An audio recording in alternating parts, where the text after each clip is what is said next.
الحمد لله رب العالمين الصلاة والسلام على أشرف الأنبياء والمرسلين سيدنا محمد صلوات الله وسلامه عليه وعلى أهله وأصحابه أجمعين প্রিয় শ্রোতা, আমরা গত ক্লাসে আল ইলাহ সম্পর্কে আলোচনা করেছি। একটি জিনিস বাদ পড়েছে, সেটি হচ্ছে এই যে দুনিয়ার ভিতরে যে ইলাহগুলো আছে সেটা আপনাদেরকে জানতে হবে। আর এই ইলাহগুলো তাহলে কিয়ামতের দিন কি হবে এটাও জানতে হবে। যে যে ইলাহগুলো দুনিয়াতে আছে সেগুলিকে আবার কিয়ামতেও আল্লাহ সুবহানাহু ওয়া তাআলা হাসরের মাঠে ওই ইলাহগুলোকে আবার তিনি হাজির করবেন এবং মানুষদেরকে বলবেন যে তোমরা ওই ইলাহার কাছে চলে যাও।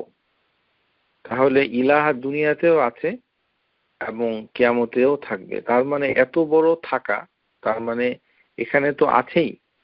সুতরাং ইলাহ সম্পর্কে ধারণা থাকতে হবে।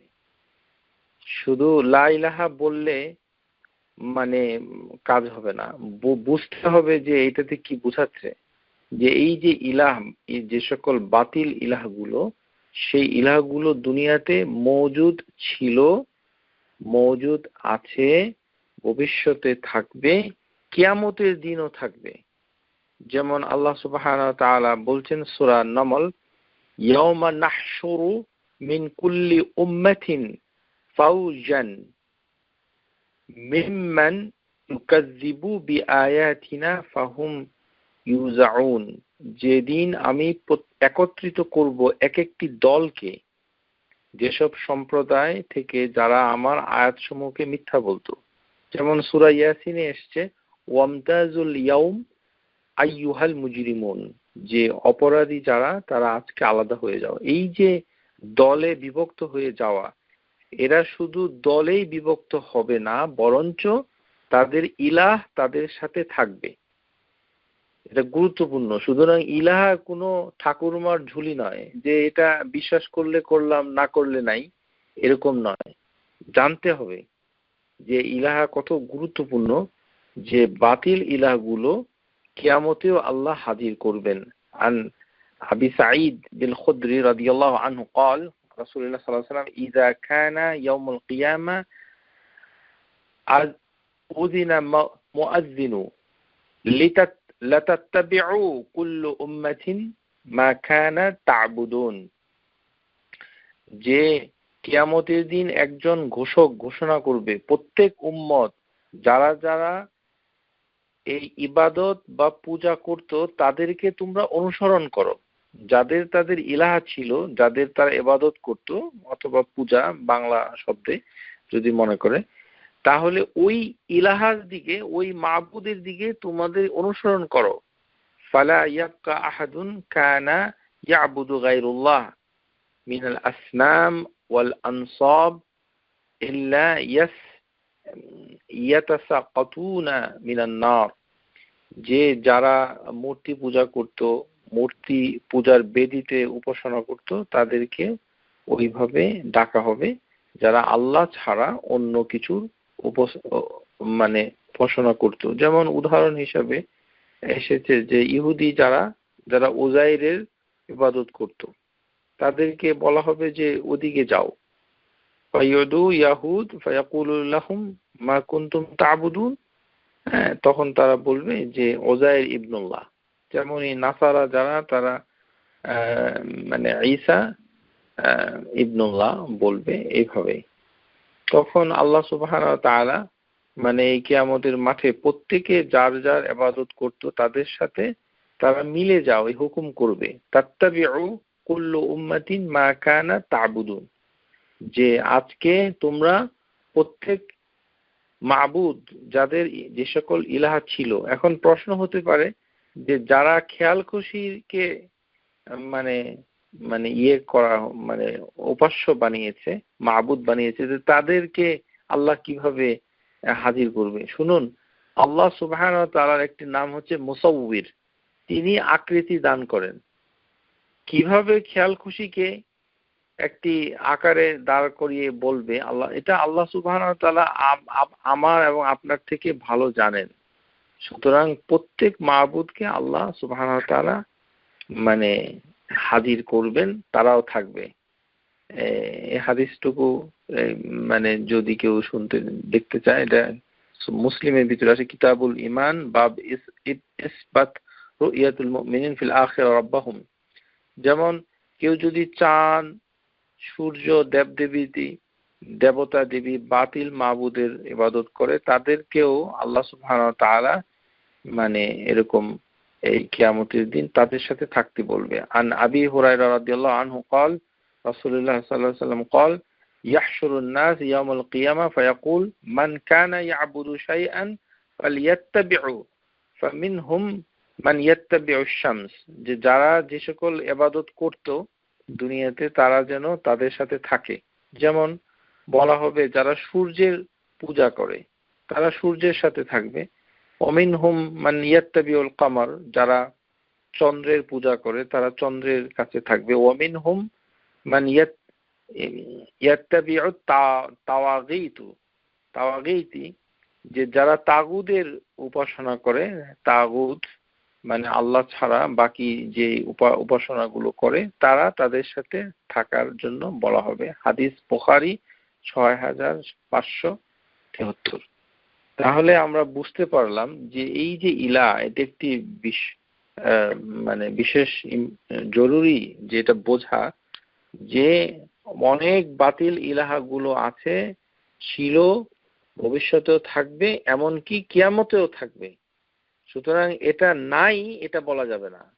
কিভাবে আছে সেটা আপনারা এখন বুঝতে পারলেন, যে অতীতেও ছিল, বর্তমানেও আছে, ভবিষ্যতেও থাকবে, এমনকি কিয়ামতের মাঠেও আল্লাহ সেই ইলাহাগুলোকে হাজির করবেন। এমন একটা গুরুত্বপূর্ণ বিষয়কে যদি কেউ বলছে যে কিছুই নাই, তাহলে পুরো জিনিসকে অস্বীকার করা হয়। এই পুরো ব্যাপারটাকে আপনার বিশ্বাসের ভিতরে আনতে হবে। আশা করি বুঝতে পেরেছেন। এখন মানে আমরা এই যে লা ইলাহা ইল্লাল্লাহ, এই লা ইলাহা ইল্লাল্লাহর ফাদাইল কিভাবে আমরা আমাদের বাস্তব জীবনে এটাকে ব্যবহার করতে পারি সেটা আমরা আলোচনা করব।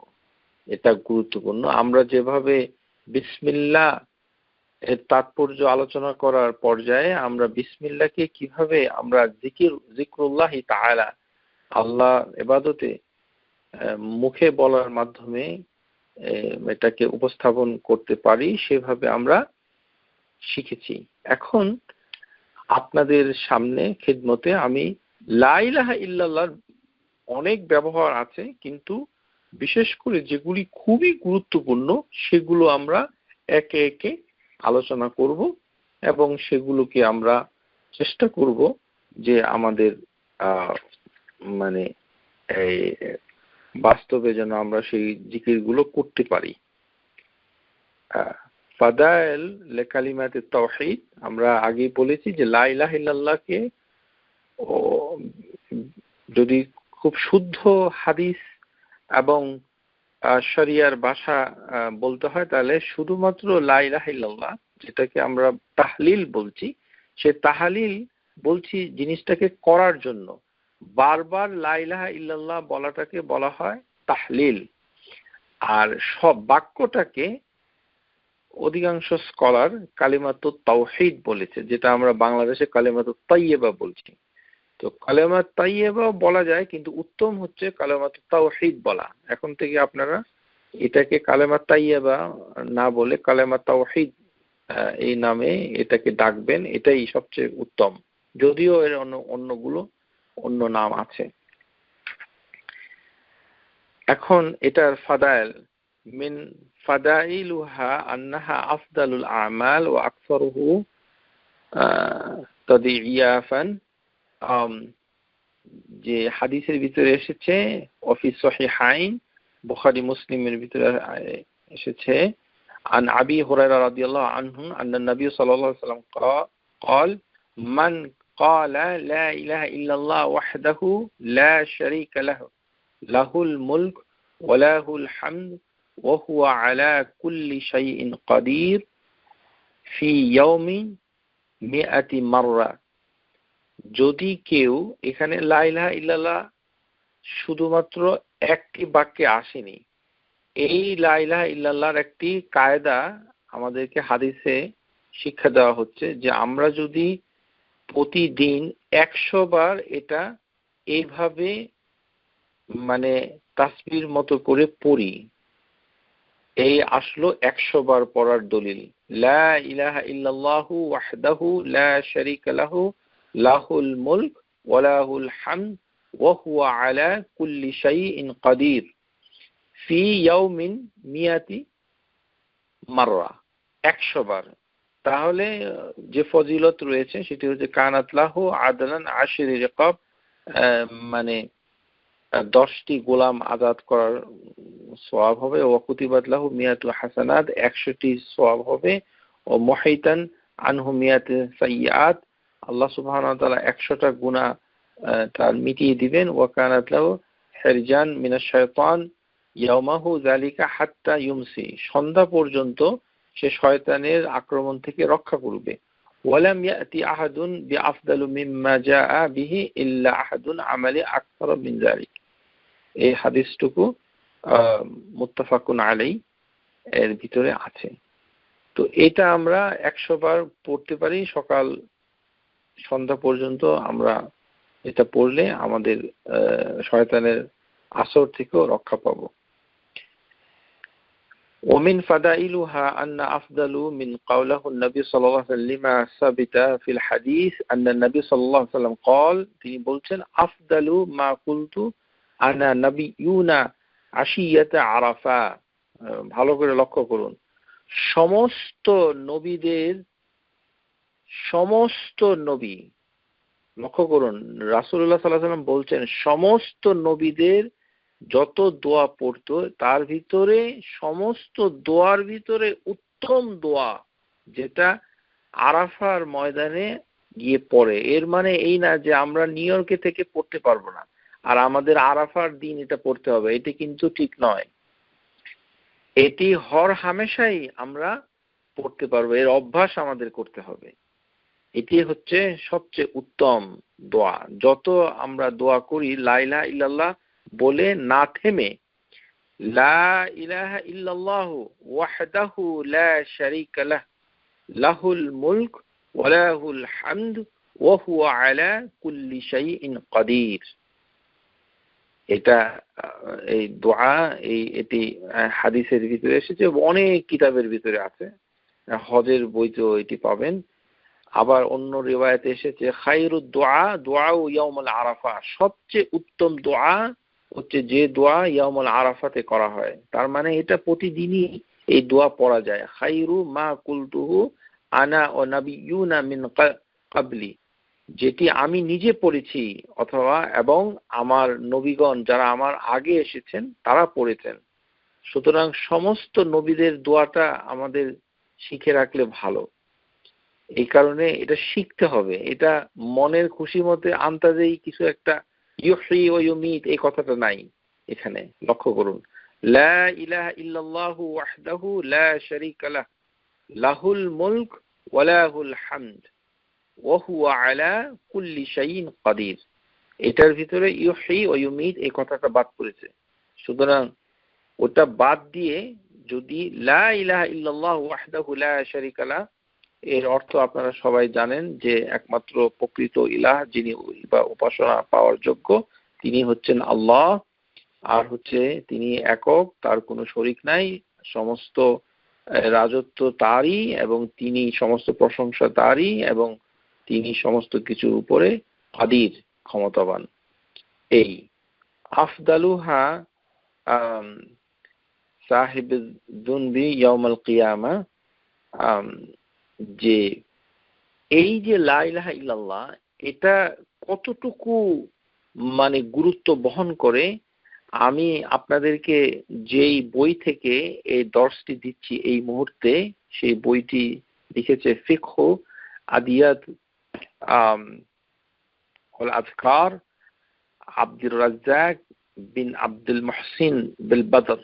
বর্তমান বিশ্বে মদিনার মুহাদ্দিস, যিনি বিখ্যাত মুহাদ্দিস, এখনো আল্লাহ সুবহানাহু ওয়া তাআলা যাকে জীবিত রেখেছেন, আব্দুল মাহসিন আল আব্বাদ, তারই পুত্র, তার নাম হচ্ছে আব্দুর রাজ্জাক। তিনি যে বিখ্যাত বই ফিকহ আদিয়াত আল আযকার, এই বইটিতে যে চ্যাপ্টারে এসেছে সেই চ্যাপ্টারটুকু থেকে আপনাদেরকে দর্শ দিচ্ছি। ফাদাইলু উখরা লিকালিমাতিত তাওহীদ লা ইলাহা ইল্লাল্লাহ। তিনি যে হাদিসটুকুকে এখানে তুলে ধরেছেন এর মূল্য বোঝার জন্য, যে এই লা ইলাহা ইল্লাল্লাহর মানে গুরুত্ব কত বেশি। হাদিসের ভিতরে এসেছে আন্নাহু ক্বাল ইউসাহু বিরাজুলিন মিন উম্মতি আলা রুউসিহি খালাইক ইয়াউমাল কিয়ামা, যে সমস্ত কিছুর উপর থেকে আল্লাহ সুবহানাহু ওয়া তাআলা এক ব্যক্তিকে কিয়ামতের দিন তিনি হাজির করবেন। ওয়া ইউনশারু লাহু 99 সিজলান, এবং তার কাছে 99টা বড় বড় বই থাকবে, বইয়ের মতো দলিল পত্রাদি থাকবে যেখানে তার গুনাহ লেখা আছে। আল্লাহু আকবার। একটি লোককে হাজির করবে কিয়ামতের দিন যার গুনার খাতা মানে এত মোটা মোটা বইয়ের মতো হাজির করবে, যেটি সংখ্যা হবে 99 সিজলান, মানে এটাকে বই বলা, রেকর্ড, মানে যেই খাতাতে দলিলপত্র লেখা হয়। কুল্লু সিজলিন মিনহা মাদ্দাল বাসর, ওই ব্যক্তি যতদূর তার দৃষ্টি যায় তত বড় এই এক একটা বই, যেটাতে তার গুনাহ লেখা আছে, কত গুনাহ সে দুনিয়াতে করেছে। আল্লাহু আকবার।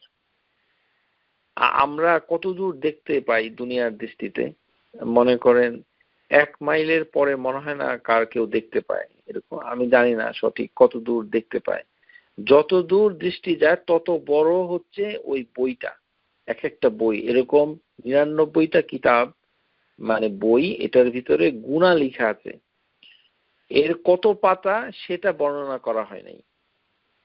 এটা মানে কিভাবে লেখা আছে সেটা বর্ণনা করে বলা হয়েছে যে এক একটা বই দৃষ্টি যত দূর যায় তত বড় বড়, প্রত্যেকটাতে গুনাহ লেখা আছে, গুনাহে ভরপুর। সুম্মা ইয়াকুলুল্লাহু তাবারাকা ওয়া তাআলা, তখন আল্লাহ সুবহানাহু ওয়া তাআলা তাকে বলবে, আতুনকিরু হাযা শাইআ, তুমি কি এগুলিকে অস্বীকার করো, এই যে লেখা আছে গুনাহগুলোকে?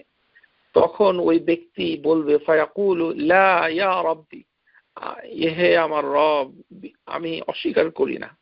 ফায়াকুলু আলাকা উযরুন আও হাসানাতুন, তোমার কি কোনো ওজর আছে, তুমি ওজর আপত্তি পেশ করতে, অথবা তোমার কি কোনো ভালো কাজ আছে? ফায়াহাবুর রাজুল, তখন সে হতভম্ব হয়ে যাবে। ফায়াকুলু ইলা রাব্বি, এবং সে বলবে, হে প্রভু, আমার তো কিছুই নাই। এই গুনাহগুলি সে দেখে সে পাগল হয়ে যাবে, আর মানে কোনো হাসানাত সে খুঁজে পাবে না। ফায়াকুলু, আল্লাহ সুবহানাহু ওয়া তাআলা লোকটার সাথে কথা বলবে, বালা ইন্না লাকা ইনদানা হাসানাতান,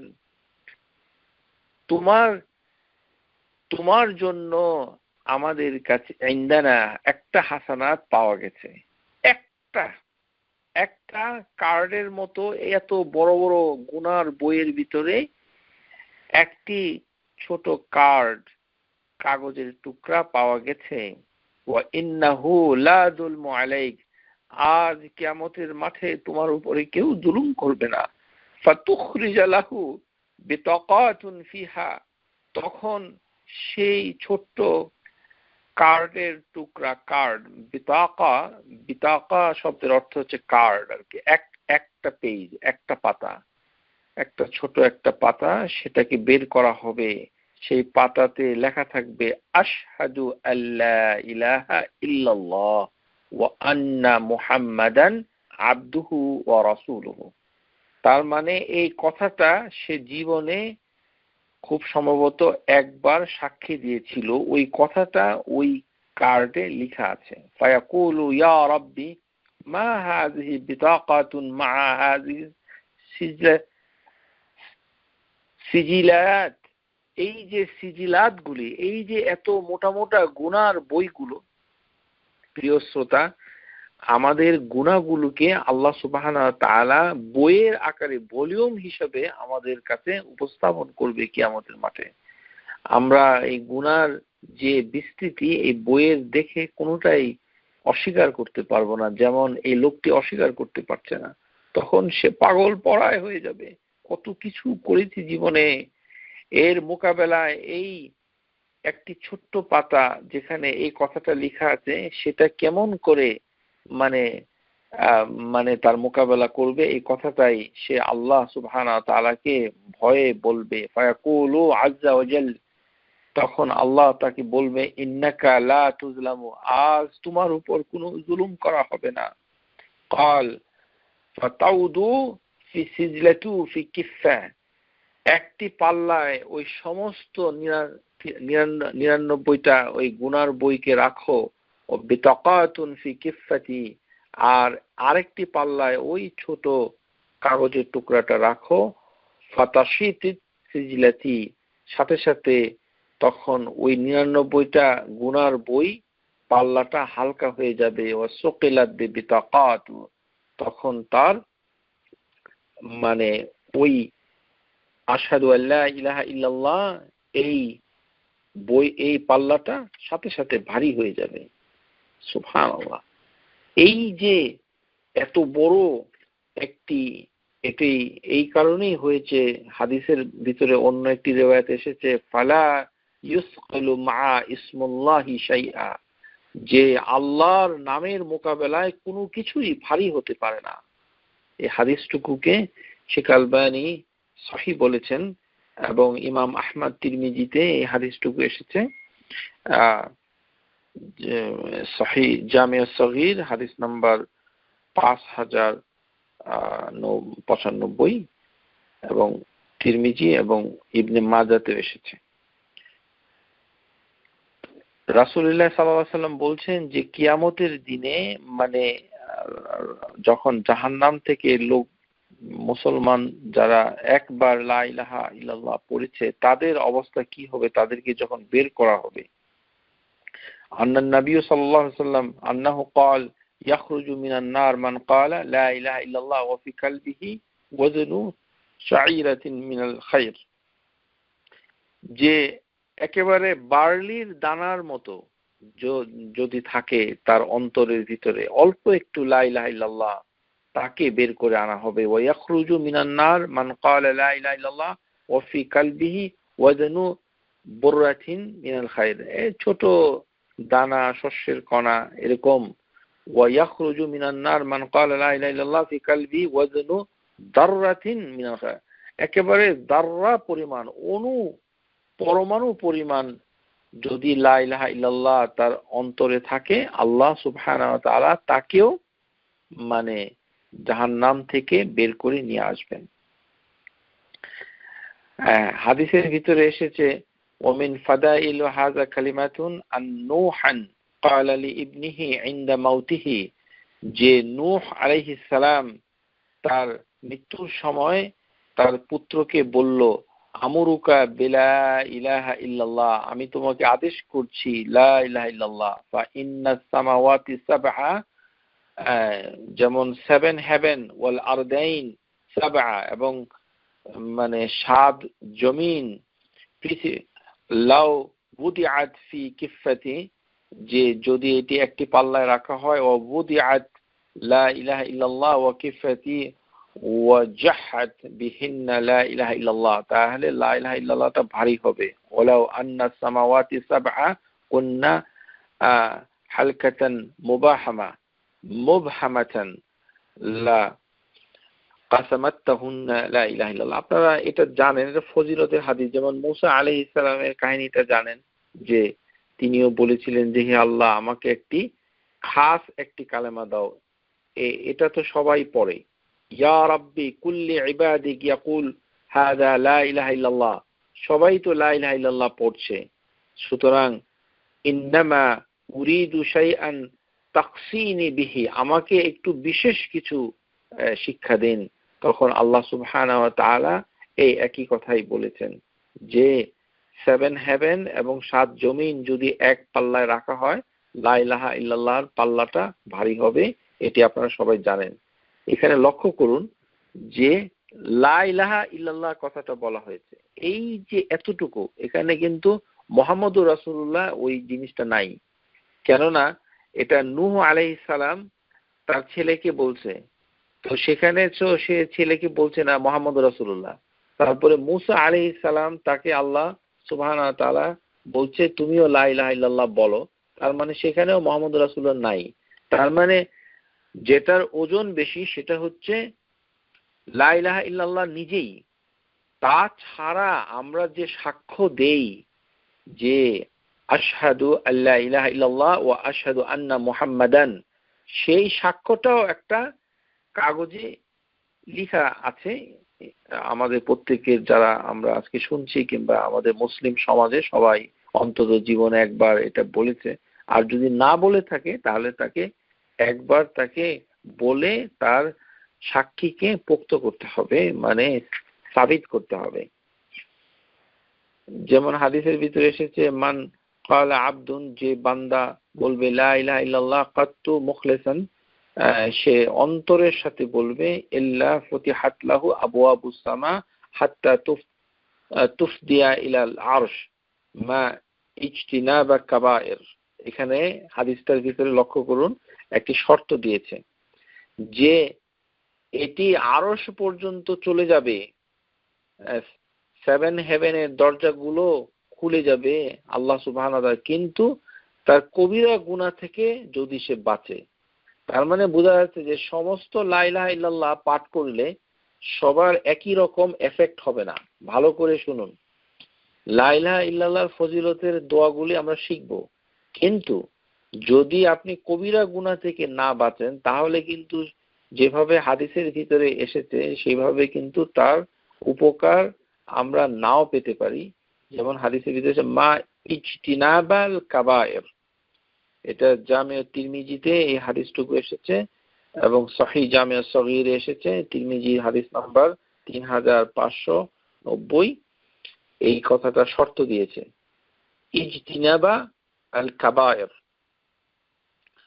আমরা সবাই জানি যে হাদিসের ভিতরে মুত্তাফাকুন আলাইহি বুখারী মুসলিমে যে মিন হাদিস ইতবান আন নবী সাল্লাল্লাহু আলাইহি ওয়াসাল্লাম قال ان الله حرم على النار من قال لا اله الا الله يبتغي بذلك وجه الله تعالى, যে আল্লাহ সুবহানাহু ওয়া তাআলা চেহারাটাকে খোঁজে, মানে সেটা চায় আর লা ইলাহা ইল্লাল্লাহ বলে, তার উপরে আল্লাহ সুবহানাহু ওয়া তাআলা আগুনকে হারাম করে দিয়েছেন।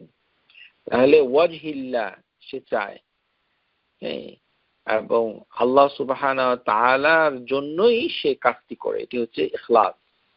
আর হচ্ছে তার সন্তুষ্টির জন্য, সেটাই হচ্ছে মানে ওয়াজহিল্লাহকে চাওয়া, যে কাজে আল্লাহ সন্তুষ্ট হন, আর সে বলে হচ্ছে লা ইলাহা ইল্লাল্লাহ, তাহলে তার উপরে আগুন হারাম হবে। বিখ্যাত হাদিস আপনারা সবাই জানেন যে এটি সহিহ বুখারীতে এসেছে, যেটা আমি বলেছি। আরেকটি এসেছে যে আল ইমানু বিদউন ওয়া সাবউনা শুবান, যে ঈমান হচ্ছে মানে সাবউনা শুবান, এর 70টি শাখা রয়েছে। ঈমানের 70টি শাখা। শুনুন 70টি শাখা, এবং 70টা শাখা কি এটি কিন্তু হাদিসের ভিতরে নাই, শুধু বলেছে যে 70টি শাখা, ঈমানের 70টি শাখা আছে। আলাহা এর সবচেয়ে মানে উচ্চ শাখাটি হচ্ছে লা ইলাহা ইল্লাল্লাহ, কাউলু লা ইলাহা ইল্লাল্লাহ। এখানে কিন্তু শুধু মুখে বলাটাকে ঈমানের সর্বোচ্চ শাখা বলা হয়েছে, লা ইলাহা ইল্লাল্লাহ। এখানেও হাদিসের ভিতরে মুহাম্মদুর রাসূলুল্লাহ কথাটা নাই। তার মানে জিকির হিসাবে লা ইলাহা ইল্লাল্লাহটাকেই বলা হয়েছে ঈমানের সবচেয়ে উপরের অংশ। ওয়া আদনাহা ইমতাতাতু আদা আনিত তারিক, এবং সবচেয়ে ছোট ঈমানের শাখা হচ্ছে রাস্তা থেকে কাটা সরানো। রাস্তা থেকে কাটা সরানো, এটি হচ্ছে ঈমানের সর্বনিম্ন শাখা। এই হাদিসের উপরে আমল করতে গেলে আমি নিউ ইয়র্কবাসীদের কাছে আজকের মাহফিলের মাধ্যমে অনুরোধ করছি, আপনারা প্লিজ যারা গাড়ি চালান কখনোই রাস্তার মাঝখানে ডাবল পার্কিং করে মানুষকে বাধা দিবেন না। এটি কিন্তু ঈমানের বরখেলাপ। কারণ আপনি রাস্তায় মানুষের চলাচলে বাধা দিচ্ছেন। এখানে বলা হচ্ছে যে রাস্তার ভিতরে মানে কষ্ট মানুষকে দেয়, সেটাকে সরিয়ে ফেলা হচ্ছে ঈমানের সর্বনিম্ন স্তর, যেটা মুসলমান করতে পারে না। আমি আবারও বলছি, আপনারা অমুসলিমদের দেখে এই আমাদের বাংলাদেশি, পাকিস্তানি অথবা আমেরিকান যাকেই বলেন না কেন, এই নিউ ইয়র্কে একটি জিনিস আমি দেখতে পেয়েছি যেটি ইসলাম বিরোধী। সেটি হচ্ছে একটি ছোট রাস্তা ডাবল পার্কিং করে মানুষকে চলাচলে বাধা দিচ্ছেন। সে পিছনের দিকে হর্ন দিচ্ছে, পাস করতে পারছে না, কষ্ট দিচ্ছেন। এটি করা যাবে না। কেননা রাস্তার কষ্ট সরিয়ে দেওয়া হচ্ছে ঈমানের সর্বনিম্ন। আপনি যদি ওটা করেন তাহলে আপনার ঈমান কম, আপনার ঈমানের কমতি আছে। ও আদনাহা, ভালো করে শুনুন, হাদিস সহিহ বুখারীতে, এই হাদিসে বিখ্যাত হাদিস, রাস্তার কষ্টদায়ক জিনিসটাকে সরিয়ে দেওয়া হচ্ছে ঈমানের সর্বোচ্চ স্তর। যে সকল মহিলা শুনছেন তাদের হাজবেন্ডদেরকে এটা শিক্ষা দিবেন। এই ছোট ছোট রাস্তার ভিতরে খামাখাই কোনো কাজ টাজ নাই, একটা ইমার্জেন্সি লাইট জ্বালিয়ে মানুষের চলাচলে বাধা দিচ্ছেন, ডাবল পার্কিং করে বসে আছে, বসে গল্প করে, আর মানুষ এদিকে পার হতে পারে না। রাস্তার আবর্জনা সরানো, বরফ সরানো, মানুষের চলাচলের জন্য বরফ পরিষ্কার করা আপনার বাড়ির সামনে ঈমানের সর্বনিম্ন স্তর। ও আদনাহা ইমাতাতু আদা আনিত তারিক, রাস্তা থেকে মানুষের কষ্ট জিনিস সরিয়ে দেওয়া ঈমানের সর্বনিম্ন স্তর। আশা করি বুঝতে পেরেছেন। শুধু লা ইলাহা ইল্লাল্লাহ পড়লে হবে না, বাকি কাজও করতে হবে। তারপরে এসেছে আফদালুজ জিকির, সবচেয়ে উত্তম জিকির হচ্ছে লা ইলাহা ইল্লাল্লাহ। তার মানে আমরা আফদালুজ জিকির, এটা নবী সাল্লাল্লাহু আলাইহি সাল্লাম বলেইছেন যে এটি হচ্ছে জিকির লা ইলাহা ইল্লাল্লাহ। তাহলে এটা আমরা 100 বার বলতে পারি লা ইলাহা ইল্লাল্লাহ। এই 100 বার একটা জিনিস পাওয়া গেল। যদি কেউ গণনা করতে চান তো সেই ক্ষেত্রে লা ইলাহা ইল্লাল্লাহ ওয়াহদাহু লা শারীকা লাহু লাহুল মুলক ওয়া লাহুল হামদু এভাবে বলতে হবে, ও আলা কুল্লি শাইইন কাদির। ও আফদালুদ দুআ আলহামদুলিল্লাহ। আশা করি এটা আগেও শুনেছেন। তারপরে হচ্ছে যে হাদিসের ভিতরে এসেছে লাকাদ জানান্তু ইয়া আবু হুরায়রা আন লা ইয়াসআলনি আন হাযাল হাদিস আহাদুন আউওয়ালা মিনকা লিমা রাআইতু মিন হিরসাক আলাল হাদিস। যে আবু হুরায়রাকে রাসূলুল্লাহ সাল্লাল্লাহু আলাইহি সাল্লাম বলছেন যে তোমার হাদিস জানার এত আগ্রহ আমি অন্য কাউকে এইভাবে দেখিনি, যে এত আগ্রহ করে হাদিস মানে শুনতে চায়। এই হাদিসটা কোন হাদিস? এই বিখ্যাত হাদিসটা শুনে নিন।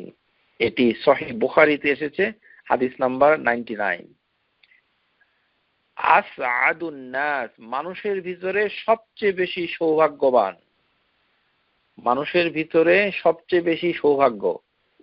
আপনাদের কাছে কুইজ রইল, কোন বিষয়টাকে সৌভাগ্য বলা হচ্ছে? কিভাবে? সাআদুন মানে হচ্ছে সৌভাগ্য, আসআদু মানে সবচেয়ে বেশি সৌভাগ্য।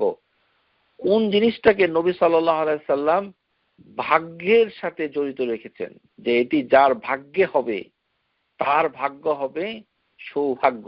আসআদুন নাস, সেটি হচ্ছে যিনি শাফাআ পাবেন, বিশাফাআতিহি ইয়াউমাল কিয়ামা, যিনি শাফাআ পাবেন ইয়াউমাল কিয়ামাতে, যার জন্য সুপারিশ করা হবে। তার মানে যে সকল পাপী বান্দা যারা কবিরা গুনাহ করবে মুসলমানদের ভিতরে, তাদের জন্যই হচ্ছে শাফার প্রয়োজন হবে। আর সেই শাফাটা পাবে তিনি মান ক্বালা লা ইলাহা ইল্লাল্লাহ খালিসান মিন কলবিহি আও নাফসিহি, যে অন্তর থেকে, মনের থেকে একেবারে আন্তরিকভাবে বলবে লা ইলাহা ইল্লাল্লাহ। তার মানে এই যে লা ইলাহা ইল্লাল্লাহ, এটা অভ্যাস করে ফেলতে হবে যেন আমাদের মুখের ভিতরে আসে। তাহলে অন্তরের সাথে, মিন কলবিহি আও নাফসিহি, তাহলে অন্তরের সাথে, হৃদয়ের সাথে, মনে মনে, মনের আন্তরিকভাবে এত কথা বলা হচ্ছে। তাহলে ইলাহা জিনিসটা কি সেটা না জানলে তো এটা অর্থই সে জানবে না, তাহলে অন্তর থেকে সে কি বলবে? হ্যাঁ, এই কারণেই এটার অর্থ জানা উচিত। যেমন হাদিসের ভিতরে এসেছে, তাহলে আমরা আরেকটা জিনিস জানতে পারলাম যে শাফা পাওয়া যাবে যে ব্যক্তি লা ইলাহা ইল্লাল্লাহ বেশি করে জিকির করবে। মান ক্বালা লা ইলাহা ইল্লাল্লাহ খালিসান মিন কলবিহি। হ্যাঁ, যে এইভাবে আমরা জিনিসটা জানতে পারলাম, আশা করি বুঝতে পেরেছি। এখন আমরা এই দোয়াগুলোতে চলে যাব, যে দোয়াগুলো আমরা যেই কিতাব থেকে আপনাদেরকে পড়ে শোনাবো সেটি হচ্ছে জামিউ সহিহ আল আযকার লিল আল্লামাতুল মুহাদ্দিস মুহাম্মদ নাসিরউদ্দিন আল আলবানী রাহিমাহুল্লাহ তাআলা, তার কিতাব থেকে বিশেষ দোয়াগুলোকে আপনাদের কাছে পেশ করছি ইনশাআল্লাহ তাআলা। প্রথম দোয়া হচ্ছে যে যে মা ইয়াকুলু ইনদাল কারব। এই যে কারব মানে মানুষ যখন দুঃখ কষ্টে পড়ে যায়, খুব দুঃখ অন্তরে, কেউ কথা শুনে না, তারপরে মানে টাকা পয়সার সমস্যা, শরীরে অসুখ করেছে, মানুষ ভুল বুঝেছে, ইত্যাদি ইত্যাদি, অসহায় হয়ে পড়েছেন, খুব মনোকষ্ট, নানান সমস্যা, সেটা দুনিয়ার সামাজিক মানসিক যত ধরনের সমস্যা আছে, এটাকে হাদিসের ভাষায় বলা হয় আল কারবি, আল কারব। এই আল কারবের সময় আপনি যে দোয়াটা পড়বেন সেটি সহিহ হাদিসের ভিতরে এসেছে, আপনারা সবাই এটা শিখবেন। এই দুঃখ কষ্টের সময় এই দোয়া পড়তে হয়, আর এই দোয়াটা শুরু হয়েছে লা ইলাহা ইল্লাল্লাহ দিয়ে। কানা রাসূলুল্লাহ সাল্লাল্লাহু আলাইহি সাল্লাম কানা ইয়াকুল ইনদাল কারব, যে দুঃখ কষ্টের সময় মানে মানে আন্না রাসূলুল্লাহ সাল্লাল্লাহু আলাইহি সাল্লাম কানা ইয়াকুল, উনি নিজেই বলতেন, সুবহানাল্লাহ, রাসূলুল্লাহ সাল্লাল্লাহু আলাইহি সাল্লামেরও দুঃখ, সুবহানাল্লাহ বিহামদিহি, তিনি নিজে এটা করিয়ে দেখিয়েছেন, আমাদেরকে তো করতে হবেই। লা ইলাহা ইল্লাল্লাহুল আযীমুল হালিম, লা ইলাহা ইল্লাল্লাহু রাব্বুল আরশিল আযীম, লা ইলাহা ইল্লাল্লাহু রাব্বুস সামাওয়াতি ওয়া রাব্বুল আরদি ওয়া রাব্বুল আরশিল কারীম। এই হচ্ছে পূর্ণ দোয়া। এটি সহিহ বুখারীতে এসেছে, হাদিস নাম্বার হচ্ছে 6346 ইনশাআল্লাহ। লা ইলাহা ইল্লাল্লাহুল আযীমুল হালিম, লা ইলাহা ইল্লাল্লাহু রাব্বুল আরশিল আযীম, লা ইলাহা ইল্লাল্লাহু রাব্বুস সামাওয়াতি ওয়া রাব্বুল আরদি ওয়া রাব্বুল আরশিল কারীম। তার মানে এখানে তিনবার লা ইলাহা ইল্লাল্লাহ এসেছে, তারপরে আল্লাহর নামগুলি এসেছে আল আযীম, আল হালিম, তারপরে আল্লাহর একটি সবচেয়ে বড় সৃষ্টি, আল মাখলুকদের ভিতরে যত সৃষ্টি আছে আল্লাহর সবচেয়ে বড় সৃষ্টি হচ্ছে আল আরশুল আযীম, আল আরশুল আযীম। সুতরাং সব আল্লাহ ছাড়া সবকিছু থেকে ইয়াকিন তুলে নেওয়া যাবে না, এটা একটা বাতিল কথা। এখানে এসে আর কি এসেছে, রব্বুস সামাওয়াত রব্বুল আরদ, যে হেভেন সমূহের রব এবং পৃথিবীর রব, ও রব্বুল আরশিল কারীম। এটা আশা করি এটা দোয়ার বইতে আপনারা পাবেন। আরেকটি এরকমই সংক্ষেপে আরেকটি দোয়া আছে, যদি ওইটাও আপনারা প্র্যাকটিস করতে পারেন, যে হাদিসের ভিতরে এসেছে আসমা বিনতে উমাইস রাদিয়াল্লাহু আনহা قالت قال لي রাসূলুল্লাহ সাল্লাল্লাহু আলাইহি সাল্লাম আসমা বিনতে উমাইসকে শিক্ষা দিচ্ছে যে তুমি যখন দুঃখ কষ্টে পড়বে তাহলে তুমি কি করবে, আলা উআল্লিমুকি কালিমাতিন তাকুলিয়ান্নাহুন্না ইনদাল কারব, যখন দুঃখ কষ্টে পড়ে তখন তুমি কি করবে, বলবে আল্লাহু আল্লাহু রাব্বি লা উশরিকু বিহি শাইআ। এই একটি দোয়া যেখানে আল্লাহ দুইবার বলা হয়, আর আমার জানা মতে আর তেমন কোনো দোয়া নাই, একটা থাকতে পারে, আমার মনে আসছে না, কিন্তু এই একটি হচ্ছে হাদিস যেখানে আল্লাহু আল্লাহু রব্বি, দুইবার আল্লাহু আল্লাহু, তারপরে রব্বি, লা উশরিকু বিহি শাইআ। আল্লাহ আল্লাহ, এই যে ইসমুল আযীম আল্লাহ আল্লাহ, এই দুটো বার এই কথাটা বলার পর রব্বি লা উশরিকু বিহি শাইআ। সুনান আবি দাউদ, ইবনে মাজাতে এসেছে, আলবানী সহিহ তারগিবের ভিতরে এসেছে, হাদিস নাম্বার 1824। এখন যে আরেকটি বিষয় এসেছে যে যখন আমরা বিপদে পড়ি তখন আমরা যে যেই দুন্নুন, যেই মাছের পেটে যে নবী চলে গিয়েছিল, তো তার জন্য যে দোয়া শিক্ষা দেওয়া হয়েছিল, আল্লাহ সুবহানাহু ওয়া তাআলা কোরআনুল আযীমের ভিতরে যে দোয়াটা বর্ণনা করেছেন সেটি রাসূলুল্লাহ সাল্লাল্লাহু আলাইহি ওয়াসাল্লাম নিজে আবার বলেছেন। قال রাসূলুল্লাহ সাল্লাল্লাহু আলাইহি ওয়াসাল্লাম দাউতু যিন্নুন, মাছওয়ালা, যিনি মাছের পেটে চলে গিয়েছিলেন, ইজ দাআ ওয়া হুয়া ফি বাতনিল হুত, তিনি মাছের পেটের ভিতরে গিয়ে যিনি দোয়া পড়েছিলেন, সেই দোয়াটা হচ্ছে লা ইলাহা ইল্লা আনতা সুবহানাক ইন্নী কুনতু মিনাজ জালিমিন, এতটুকু। ফাস্তাজাবনা লাহু, এটা কিন্তু ওখানে নাই, সুতরাং ওই অতিরিক্তটা আপনারা পড়বেন না, শুধু এতটুকু, লা ইলাহা ইল্লা আনতা সুবহানাকা ইন্নী কুনতু মিনাজ জালিমিন। তারপরে রাসূলুল্লাহ সাল্লাল্লাহু আলাইহি ওয়াসাল্লাম বলছে ফা ইন্নাহু লাম ইয়াদউ বিহা রাজুলুন মুসলিমুন ফি শাইইন কাত্তু ইলা আস্তাজাবা আল্লাহু লাহু, যে কোনো মুসলিম, নবী সাল্লাল্লাহু আলাইহি ওয়াসাল্লাম গ্যারান্টি দিয়ে বলছেন, যে কোনো মুসলিম যদি এতটুকু দোয়া পড়ে তাহলে আল্লাহ সুবহানাহু ওয়া তাআলা তার দোয়া কবুল করবে, অর্থাৎ তাকে ওই দুঃখ কষ্ট থেকে মুক্তি দিবে। আশা করি বুঝতে পেরেছেন যে তাহলে এখানে এই লা ইলাহা ইল্লাল্লাহুল আযীমুল হালিম এই শব্দে বিভিন্ন ভাবে এসেছে, কোন কোন হাদিসে এসেছে হালিমুল হাকিম, এগুলিও সহিভাবে এসেছে, সুতরাং আশা করি ভুল বুঝবেন না। লা ইলাহা ইল্লাল্লাহুল হালিমুল কারীম এভাবে এসেছে সুবহানাল্লাহি রাব্বিস সামাওয়াত সাবঈ ওয়া রাব্বিল আরশিল কারীম, এটা এসেছে। তারপরে মাররাতুন লা ইলাহা ইল্লাল্লাহ এইভাবেও এসেছে, যে দুঃখ কষ্টের ভিতরে এইভাবে লা ইলাহা ইল্লাল্লাহুল আলিয়ুল আযীম এইভাবে এসেছে। তার মানে আপনারা যদি অন্যভাবেও পান, এটা কিন্তু দোয়াগুলি আলিউল আযীম, আযীমুল হালিম, হালিমুল কারীম এইভাবে বিভিন্ন আছে, সবগুলোই সহিহ।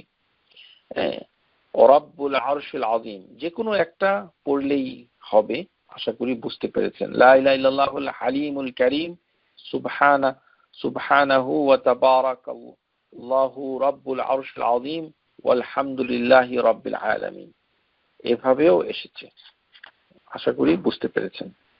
সুতরাং এটি হচ্ছে দুঃখ কষ্টের সময় দোয়া। তারপরে এসেছে যে আমরা আগেই বলেছি যে আফদালুজ জিকির, যে সবচেয়ে উত্তম জিকির হচ্ছে লা ইলাহা ইল্লাল্লাহ, আর দোয়া হচ্ছে আলহামদুলিল্লাহ। এটি অন্য হাদিসে এসেছে আফদালুশ শুকর আলহামদুলিল্লাহ, কিন্তু জিকির হিসাবে লা ইলাহা ইল্লাল্লাহ রয়ে গেছে।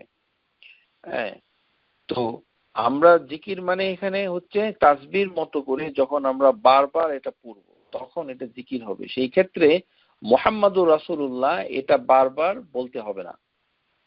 আবার বাংলাদেশের স্টাইল অনুযায়ী 100 বার লা ইলাহা ইল্লাল্লাহ বলার পর একবার মুহাম্মাদুর রাসূলুল্লাহ, এটাও হাদিসের ভিতরে নাই। সুতরাং যেটা হাদিসে নাই সেটা ওইভাবে বলা ঠিক না, কেননা মুহাম্মাদুর রাসূলুল্লাহ যদি আপনাকে পড়তেই হয় ইচ্ছা করে, তাহলে আপনি উজুর পরে শাহাদা দুটো আছে সেটা করতে পারেন, হাদিসের ভিতরে সেই দোয়াগুলো এসেছে, অথবা নামাজের ভিতরে আপনারা পড়তে পারেন।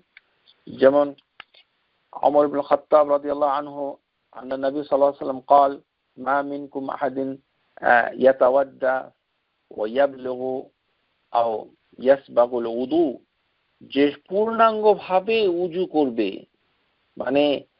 এই উযুটা একেবারে পাওটাও ধুইতে হবে, কিন্তু মানে যদি পায়ের উপরে মাসে করেন তাহলে ওটা পূর্ণাঙ্গভাবে উযুটা বোঝাচ্ছে না। এটা কিন্তু একেবারে যেভাবে বলেছে একেবারে 3 বার করে উযু করা, একেবারে বিসমিল্লাহর সাথে একেবারে মানে যেভাবে হাতে পানি নিয়ে ওইভাবে পূর্ণ। কারণ এখানে ইয়াবলুগু ইয়াসবাগু মানে উযু বিভিন্ন ভাবে করা যায়, কিন্তু এই ফাদাইলটা যদি কেউ নিতে চায় তাহলে দুটো ইয়াবলুগু ইয়াসবাগু উযু পরিপূর্ণভাবে যেভাবে একেবারে ওসমান রাদিয়াল্লাহু তাআলা আনহু উযু করেছেন ঠিক সেভাবে যদি কেউ উযু করে, সুম্মা ইয়াকুল আশহাদু আল্লা ইলাহা ইল্লাল্লাহ ওয়া আন্না মুহাম্মাদান আবদুহু ওয়া রাসূলুহু ইল্লা ফুতিহাত লাহু আবওয়াবুল জান্নাহ সামানিয়া ইয়াদখুলু মিনহা আইয়ুহা শা, যে মানে জান্নাতের 8টি দরজা মানে খোলা হবে, যেটা ইচ্ছে দিয়ে সে প্রবেশ করবে। মানে এই কথাটা হলে একবার বলতে হবে। তার মানে মুহাম্মদুর রাসূলুল্লাহ বলতে গেলে এইভাবে একবার বলতে হবে, তাও দেখতে হবে যে আপনি কোথায় বলছেন।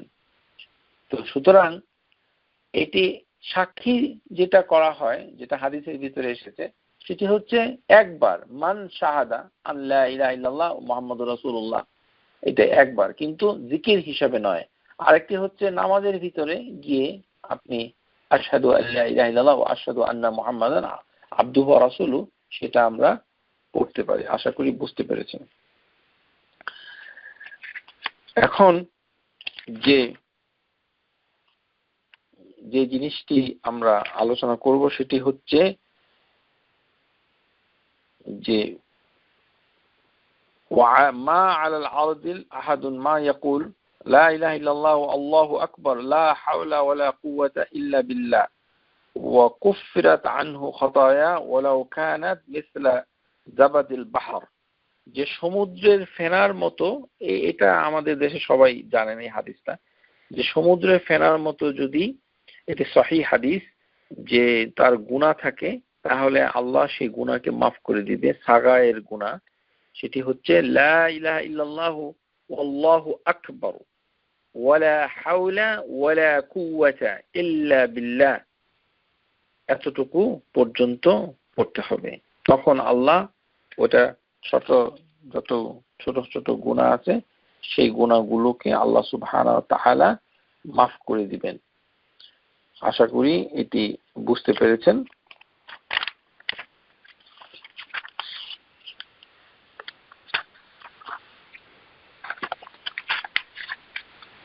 এখন আমরা যে গুরুত্বপূর্ণ বিষয়ের দিকে যাচ্ছি সেটি হচ্ছে তালকিন ইনদাল মাউত। মৃত্যুর সময় আমরা যে তালকিন করব সেটি আমরা কিভাবে করব। সেখানে স্পষ্ট বলা হচ্ছে যে আন মুআজ বিন জাবাল রাদিয়াল্লাহু আনহু قال قال رسول الله صلى الله عليه وسلم من كان آخر كلامه, যার শেষ কথা হবে লা ইলাহা ইল্লাল্লাহ দাখালাল জান্নাহ। তার মানে এটাকে বলা হয় তালকিন।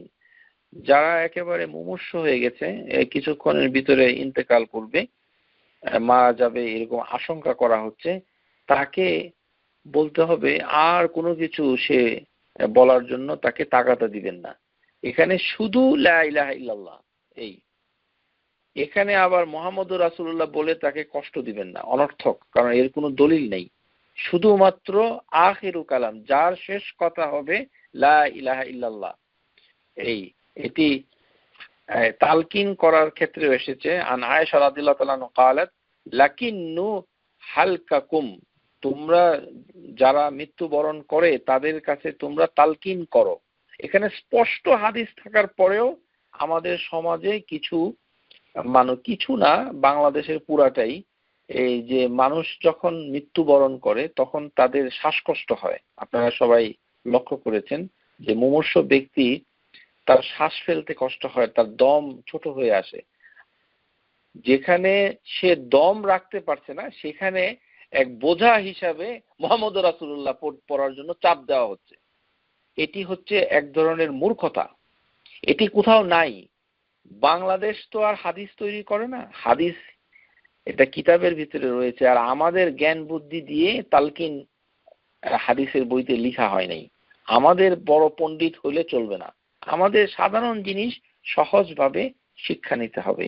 এখানে মৃত্যুর কথাটা দিয়েই হাদিসে বলা হচ্ছে লা ইলাহা ইল্লাল্লাহ, এতটুকু, এর বেশি বলা হয় না। ওফি লফজ মাউতাকুম, এগুলি সহিহ আবি দাউদ, এটি সহিহ নাসাইতে এসেছে।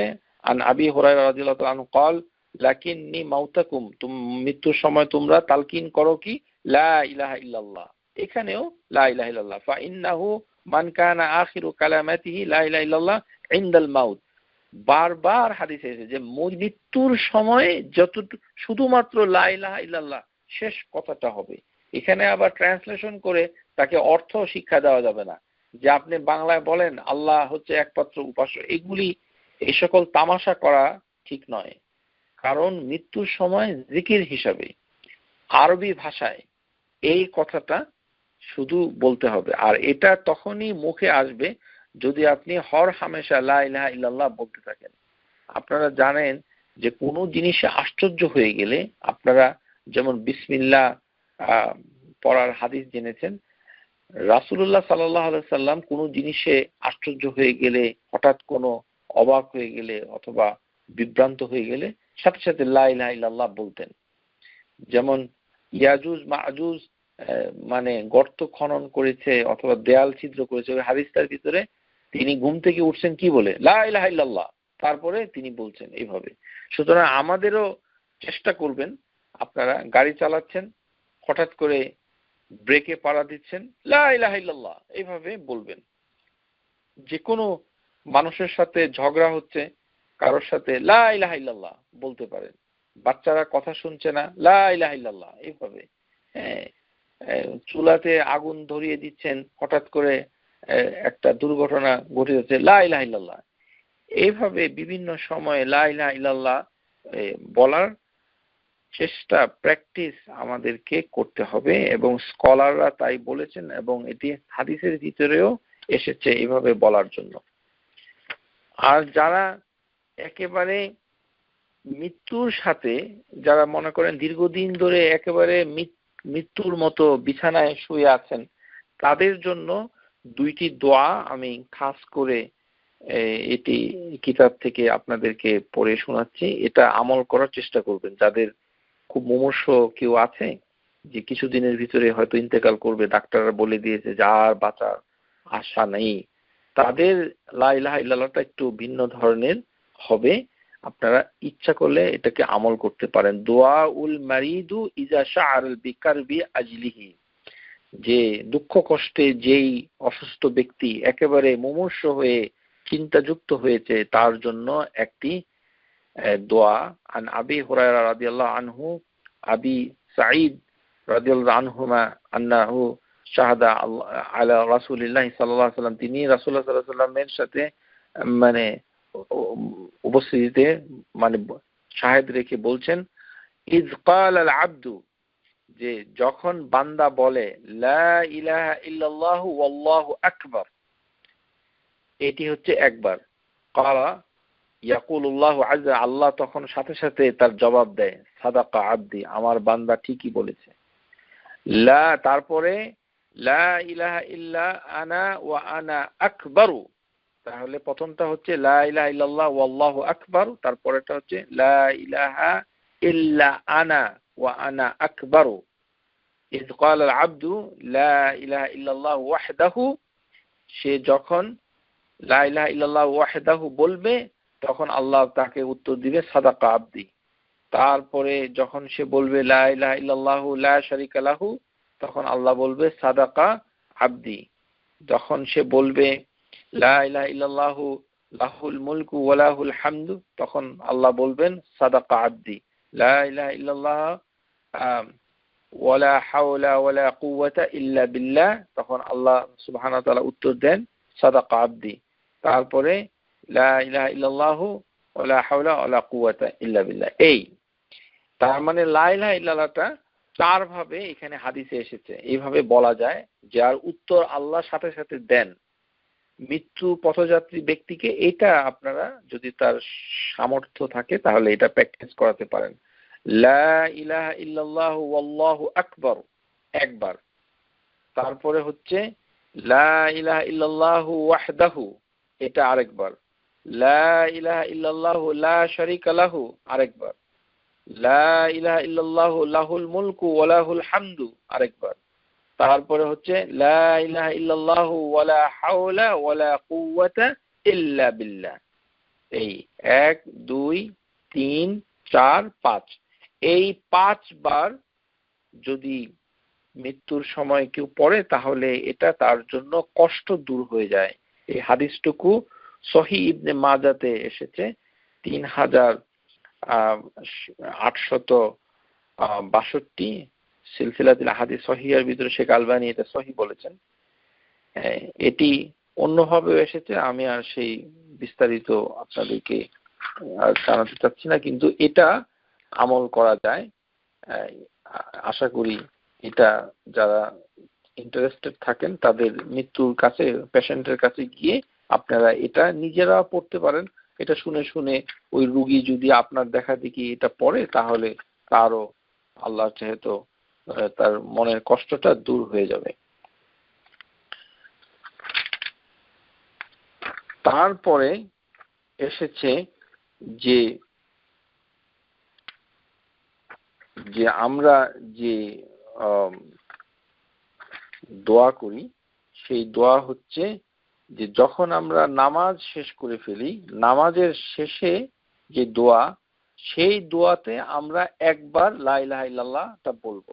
আন মুগীরা বিন শু'বা আন্না রাসূলুল্লাহ সাল্লাল্লাহু আলাইহি ওয়াসাল্লাম قال كان اذا فرغ من الصلاه, যখন নামাজ শেষ হয়ে যায় তখন একবার কি বলতে হবে, লা ইলাহা ইল্লাল্লাহু ওয়াহদাহু লা শারীকা লাহ লাহুল মুলকু ওয়া লাহুল হামদু ওয়া হুয়া আলা কুল্লি শাইইন কাদির।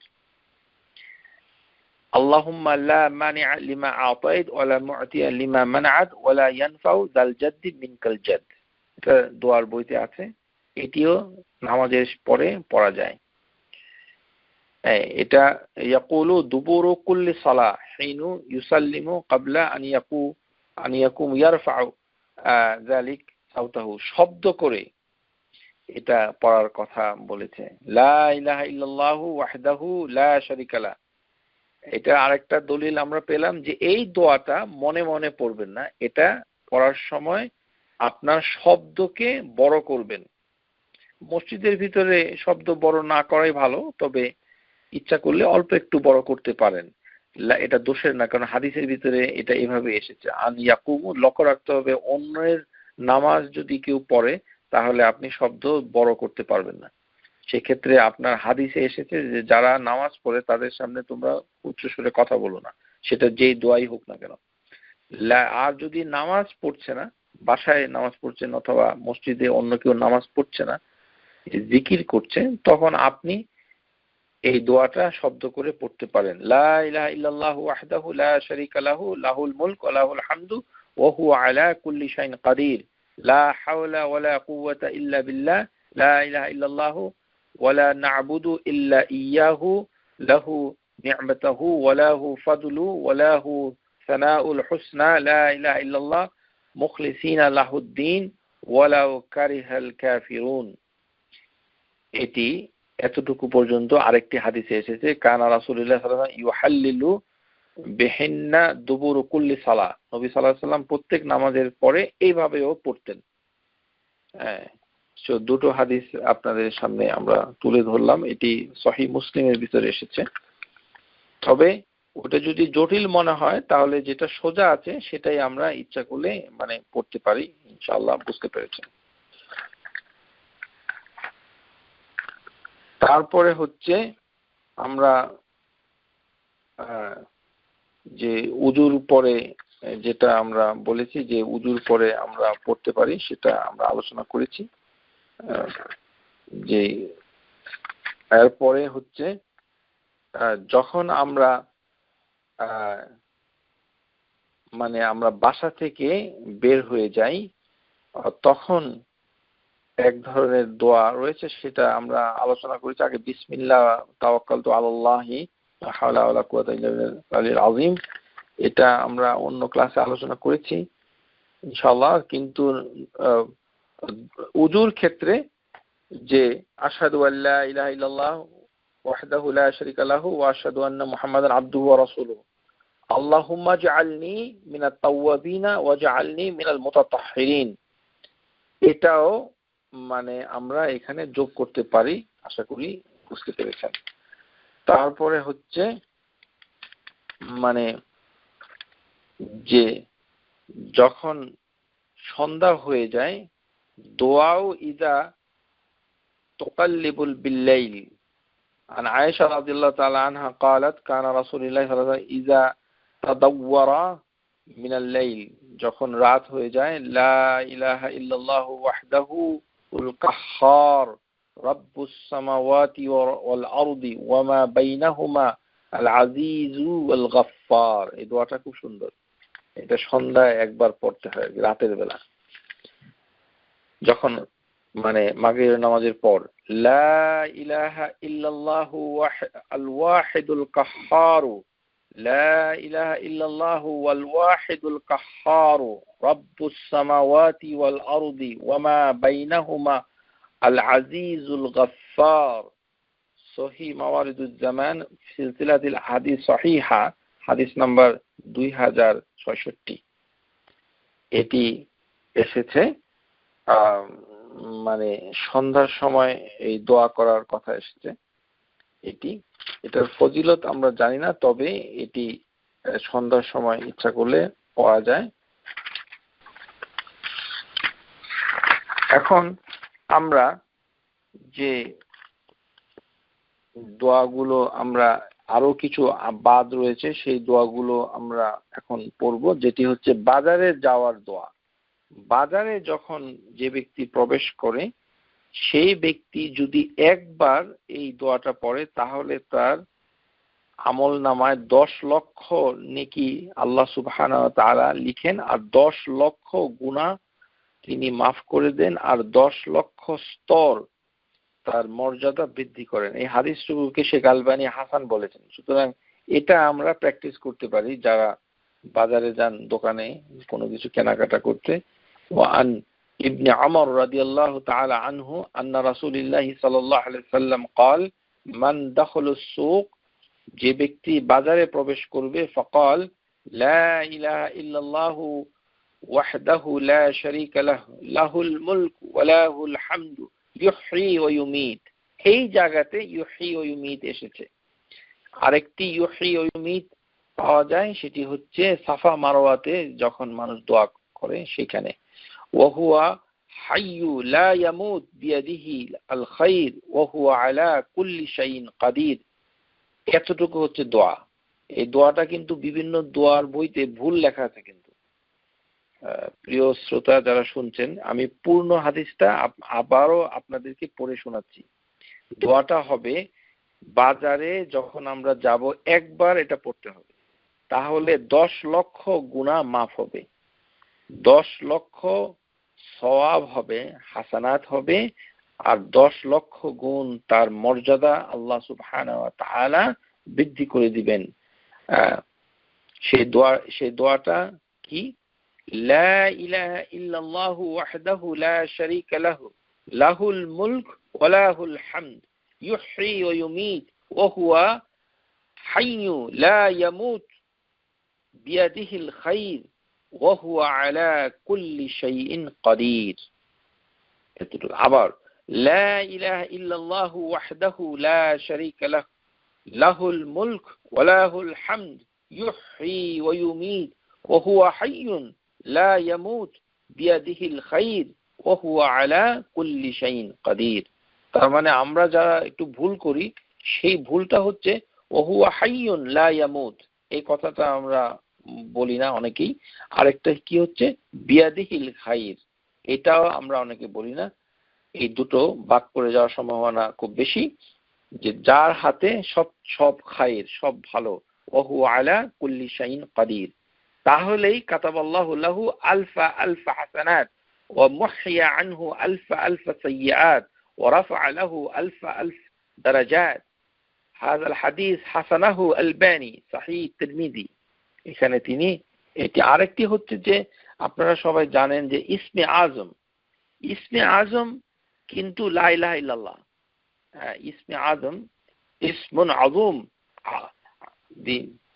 আযীমুন, যে আল্লাহর যে মহান নাম, যেটা আমরা একটি ক্লাসে দর্শ নিয়েছি, সেটাতে আমরা বলেছি আন আব্দুল্লাহ বিন যায়েদ আল আসলামি আন আবিহি قال, তার দাদা থেকে বলছেন যায়েদ আল আসলামি, সামি'a নবী সাল্লাল্লাহু আলাইহি ওয়াসাল্লাম রাজুলুন ইয়াদউ ওয়া হুয়া ইয়াকুল আল্লাহুম্মা ইন্নী আসআলুকা বিআন্না আশহাদু আন্নাকা আনতা আল্লাহ ইলাহা ইল্লা আনতা আল আহাদু আস-সামাদু আল্লাযী লাম ইয়ালিদ ওয়া লাম ইউলাদ ওয়া লাম ইয়াকুল লাহু কুফুয়ান আহাদ। ওটা ওভাবে এসেছে, শুধু লা ইলাহা ইল্লাল্লাহ, কিন্তু লা ইলাহা কথাটা এই ইসমু আজমের ভিতরে একটি পার্ট হিসাবে এসেছে। ওয়াল্লাযী নাফসি বিয়াদিহি লাকাদ সাআলাল্লাহু বিইসমিহিল আযীম আল্লাযী ইযা দুইয়া বিহি আজাব ওয়া ইযা সুইলা বিহি আতা। তার মানে যারা এটা প্র্যাকটিস করতে চান, মানে বলতে চাচ্ছি যে ওই লা ইলাহা কথাটা ইসমু আজমের ভিতরেও এসেছে। আশা করি বুঝতে পেরেছেন। এখন যেটা এসেছে, যে আমরা যেটা জেনে নেই, সেটি হচ্ছে যে এই যে লা ইলাহা ইল্লাল্লাহ, এটা শুধু কি বললেই আমাদের সমস্ত কিছু মানে ঠিক হয়ে যাবে নাকি না হবে না, এই বিষয়ে স্কলাররা একটু অন্য ধরনের কথা বলছেন। যে যাদের ধারণা যে লা ইলাহা ইল্লাল্লাহ বললে আর কোনো সমস্যা নেই, এখন তো জান্নাত ছাড়া আর আমাদের কোনো রাস্তা নেই, মানে আমরা কোথাও যাব না, সোজা একেবারে এক্সপ্রেস জান্নাতে চলে, এই কথাটা কতটুকু সঠিক আমরা স্কলারদের আন্ডারস্ট্যান্ডিংটা একটু শুনে নেই। আল কালামুল মুনজিরি হাউলু মা'নাল কালিমাত, ইমাম আল মুনজিরি, যিনি তারগিব তারহিব কিতাবটুকু লিখেছেন, তিনি বলছেন যে এই যে হাদিসে এসেছে যিনি লা ইলাহা ইল্লাল্লাহ বলেছেন তিনি জান্নাতে চলে যাবেন, এই কথাটা হচ্ছে, তিনি বলছেন যে এটি হচ্ছে ইসলামের প্রথম যুগের কথা। ওয়ানাহু যালিকা ইন্নামা কানা ফিল ইবতিদাইল ইসলাম, যখন মক্কাতে নবী সাল্লাল্লাহু আলাইহি ওয়াসাল্লামের কাছে কোনো ধরনের মানে তেমন কোনো হুকুম আসে নাই, হজের হুকুম আসে নাই, যাকাতের হুকুম আসে নাই, রোজার হুকুম আসে নাই, একেবারে প্রাথমিক স্তরে যখন ইসলাম ছিল, তখন রাসূলুল্লাহ সাল্লাল্লাহু আলাইহি ওয়াসাল্লাম এই কথাগুলো বেশি বলেছেন। হিনা কানু দাআউতু ইলাল মুজাররাতুন আল ইকরারু বিত-তাওহীদ, কেননা তখন তাওহীদের স্বীকৃতি প্রদানের জন্য তাদেরকে আহ্বান করা হতো। কুলু লা ইলাহা ইল্লাল্লাহ তুফলিহুন, যে তারা লা ইলাহা ইল্লাল্লাহ বলবে তারা সফল হয়ে যাবে। সুতরাং ফালাম্মা ফারিদাতাল ফারাইদ, যখন আল্লাহ ফরজগুলিকে হাজির করলেন, ও হাদাতাত হুদুদ, যখন হালাল হারামের সীমারেখা নির্ধারণ করে দিলেন, ইমাম মুনজিরি বলছেন নাসখ হুন যালিক, তখন সেটা মানসুখ হয়ে গেছে। এই হাদিসগুলো মানে অর্থ হিসাবে রহিত হয়ে গেছে। এটি হচ্ছে একজন স্কলারের আন্ডারস্ট্যান্ডিং।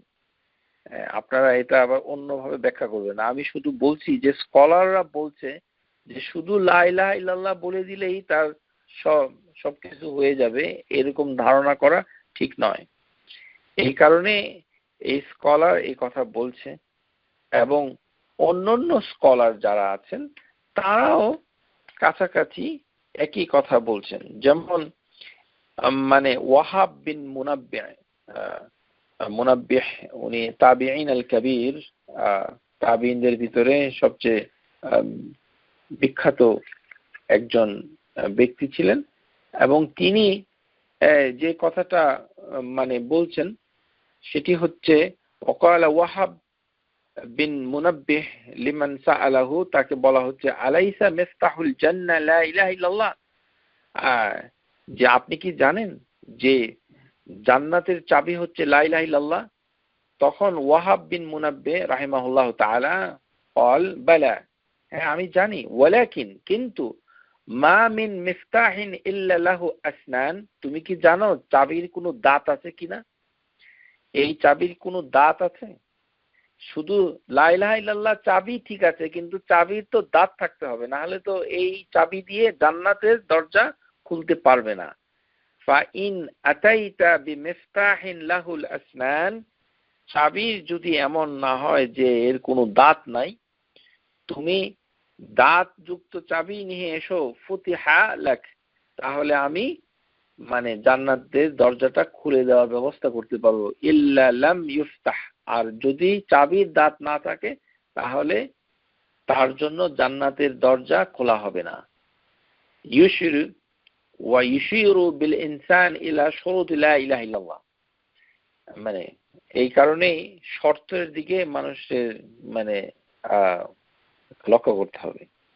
এটি হচ্ছে ওয়াহাব বিন মুনাব্বে, একজন স্কলার। ইমাম মুনজিরির ওপিনিয়নটা আমরা জেনে নিলাম।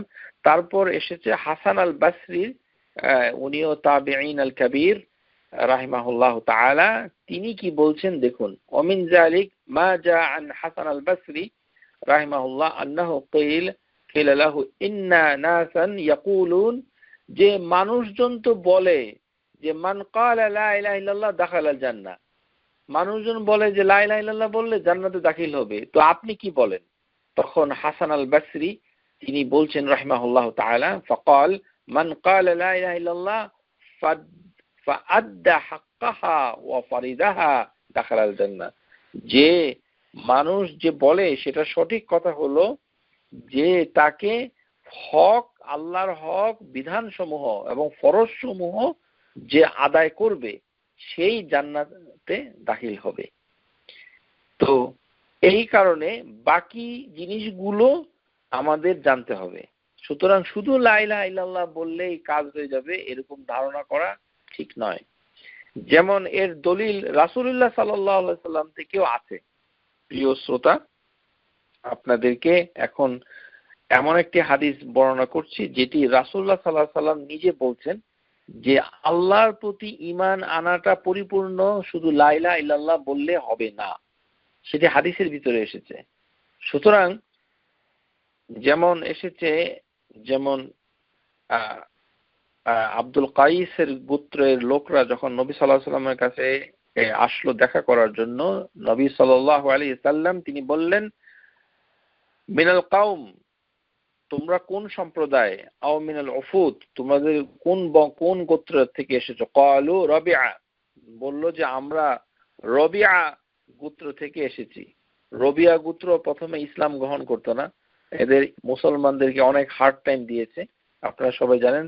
তারপর নবী সাল্লাল্লাহু আলাইহি ওয়াসাল্লাম বললেন, ক্বাল মারহাবান বিল কওমি আও বিল উফুদি গায়রি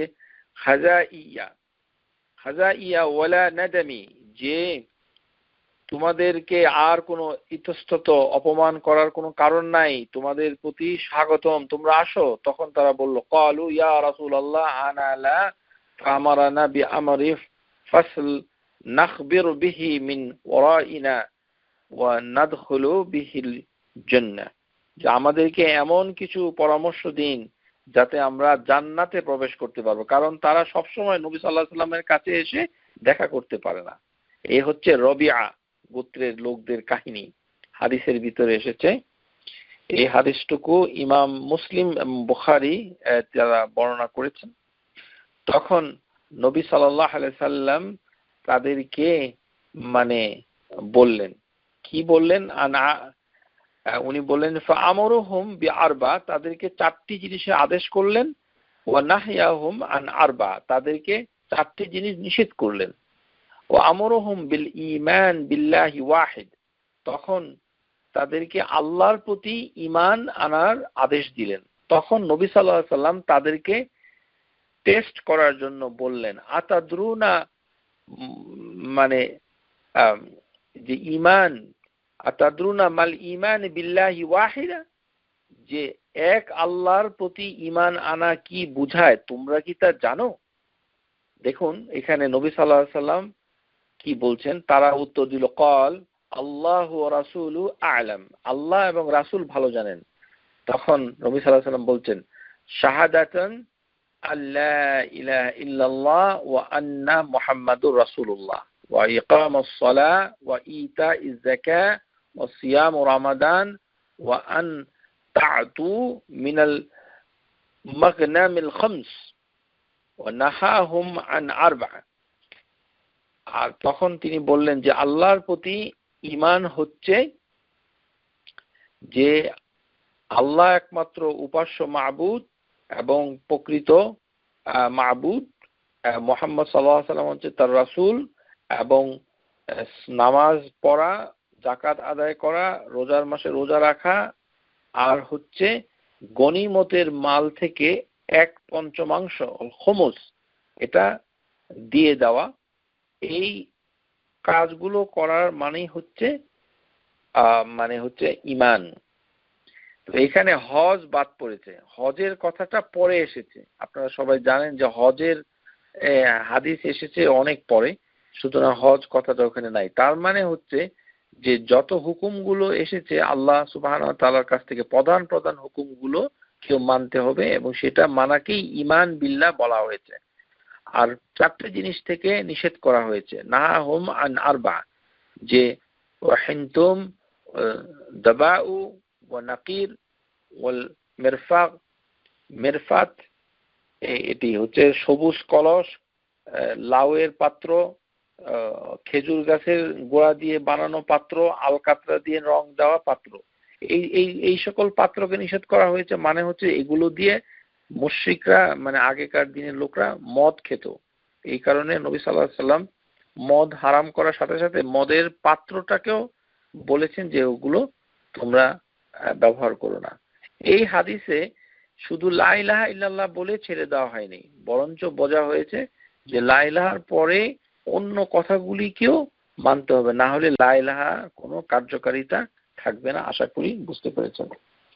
এখন আমরা শেষ করে দেওয়ার আগে আমরা যেটা অত্যন্ত গুরুত্বপূর্ণ সেটি আমরা আলোচনা করব।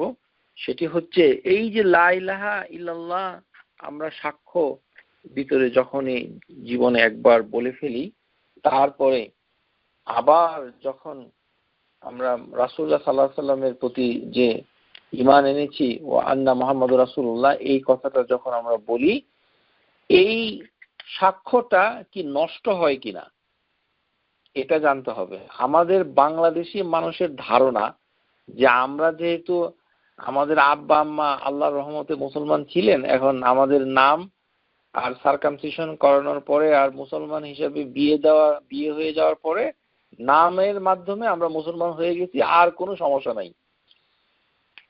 ভালো করে শুনে রাখুন, যারা আমরা এই অনুষ্ঠানে আমাদের সাথে লা ইলাহা ইল্লাল্লাহ ওয়া আশহাদু আল্লা ইলাহা ইল্লাল্লাহ ওয়া আশহাদু আন্না মুহাম্মাদুর রাসূলুল্লাহ এই কথা একবার বলেছেন অথবা শুনেছেন কিংবা বলেছেন, এই বলাটাও নষ্ট হয়ে যাবে যদি আপনি লা ইলাহা বিধ্বংসী কাজ করে থাকেন। তখন কিন্তু আবার লা ইলাহা বলতে হবে। এটা আপনারা জানেন কিনা? কারণ আপনারা সবাই জানেন যে আমরা ক্লাসে আলোচনা করেছি লা ইলাহার শর্তগুলি, যে এই শর্তগুলো কি কি। 7টি শর্ত আমরা আলোচনা করেছি অনেক আগের ক্লাসে। এখন লা ইলাহা নষ্ট হয়ে যাবে এই 10টি কারণ রয়েছে। কোনো ব্যক্তি যদি এই 10টার একটা কারণ করে থাকেন অতীতে, তাহলে আজকে রাতেই আবার আশহাদু আল্লা ইলাহা ইল্লাল্লাহ ওয়া আশহাদু আন্না মুহাম্মাদুর রাসূলুল্লাহ পড়ে ওটাকে নবায়ন করতে হবে। না হলে আপনি কিন্তু লা ইলাহার আওতাধীন নাই, আপনি বের হয়ে চলে এসেছেন। এখন আমরা কারণই জানি না, সুতরাং কে কি বললো তাতে কিছু যায় আসে না, তার মানে আমাদের লা ইলাহা ঠিক আছে, এই হচ্ছে আমাদের ধারণা। আমাদের ধারণা নিয়ে আমরা গোরস্থানে গেলে আল্লাহ সুবহানাহু ওয়া তাআলার কোনো সমস্যা নাই।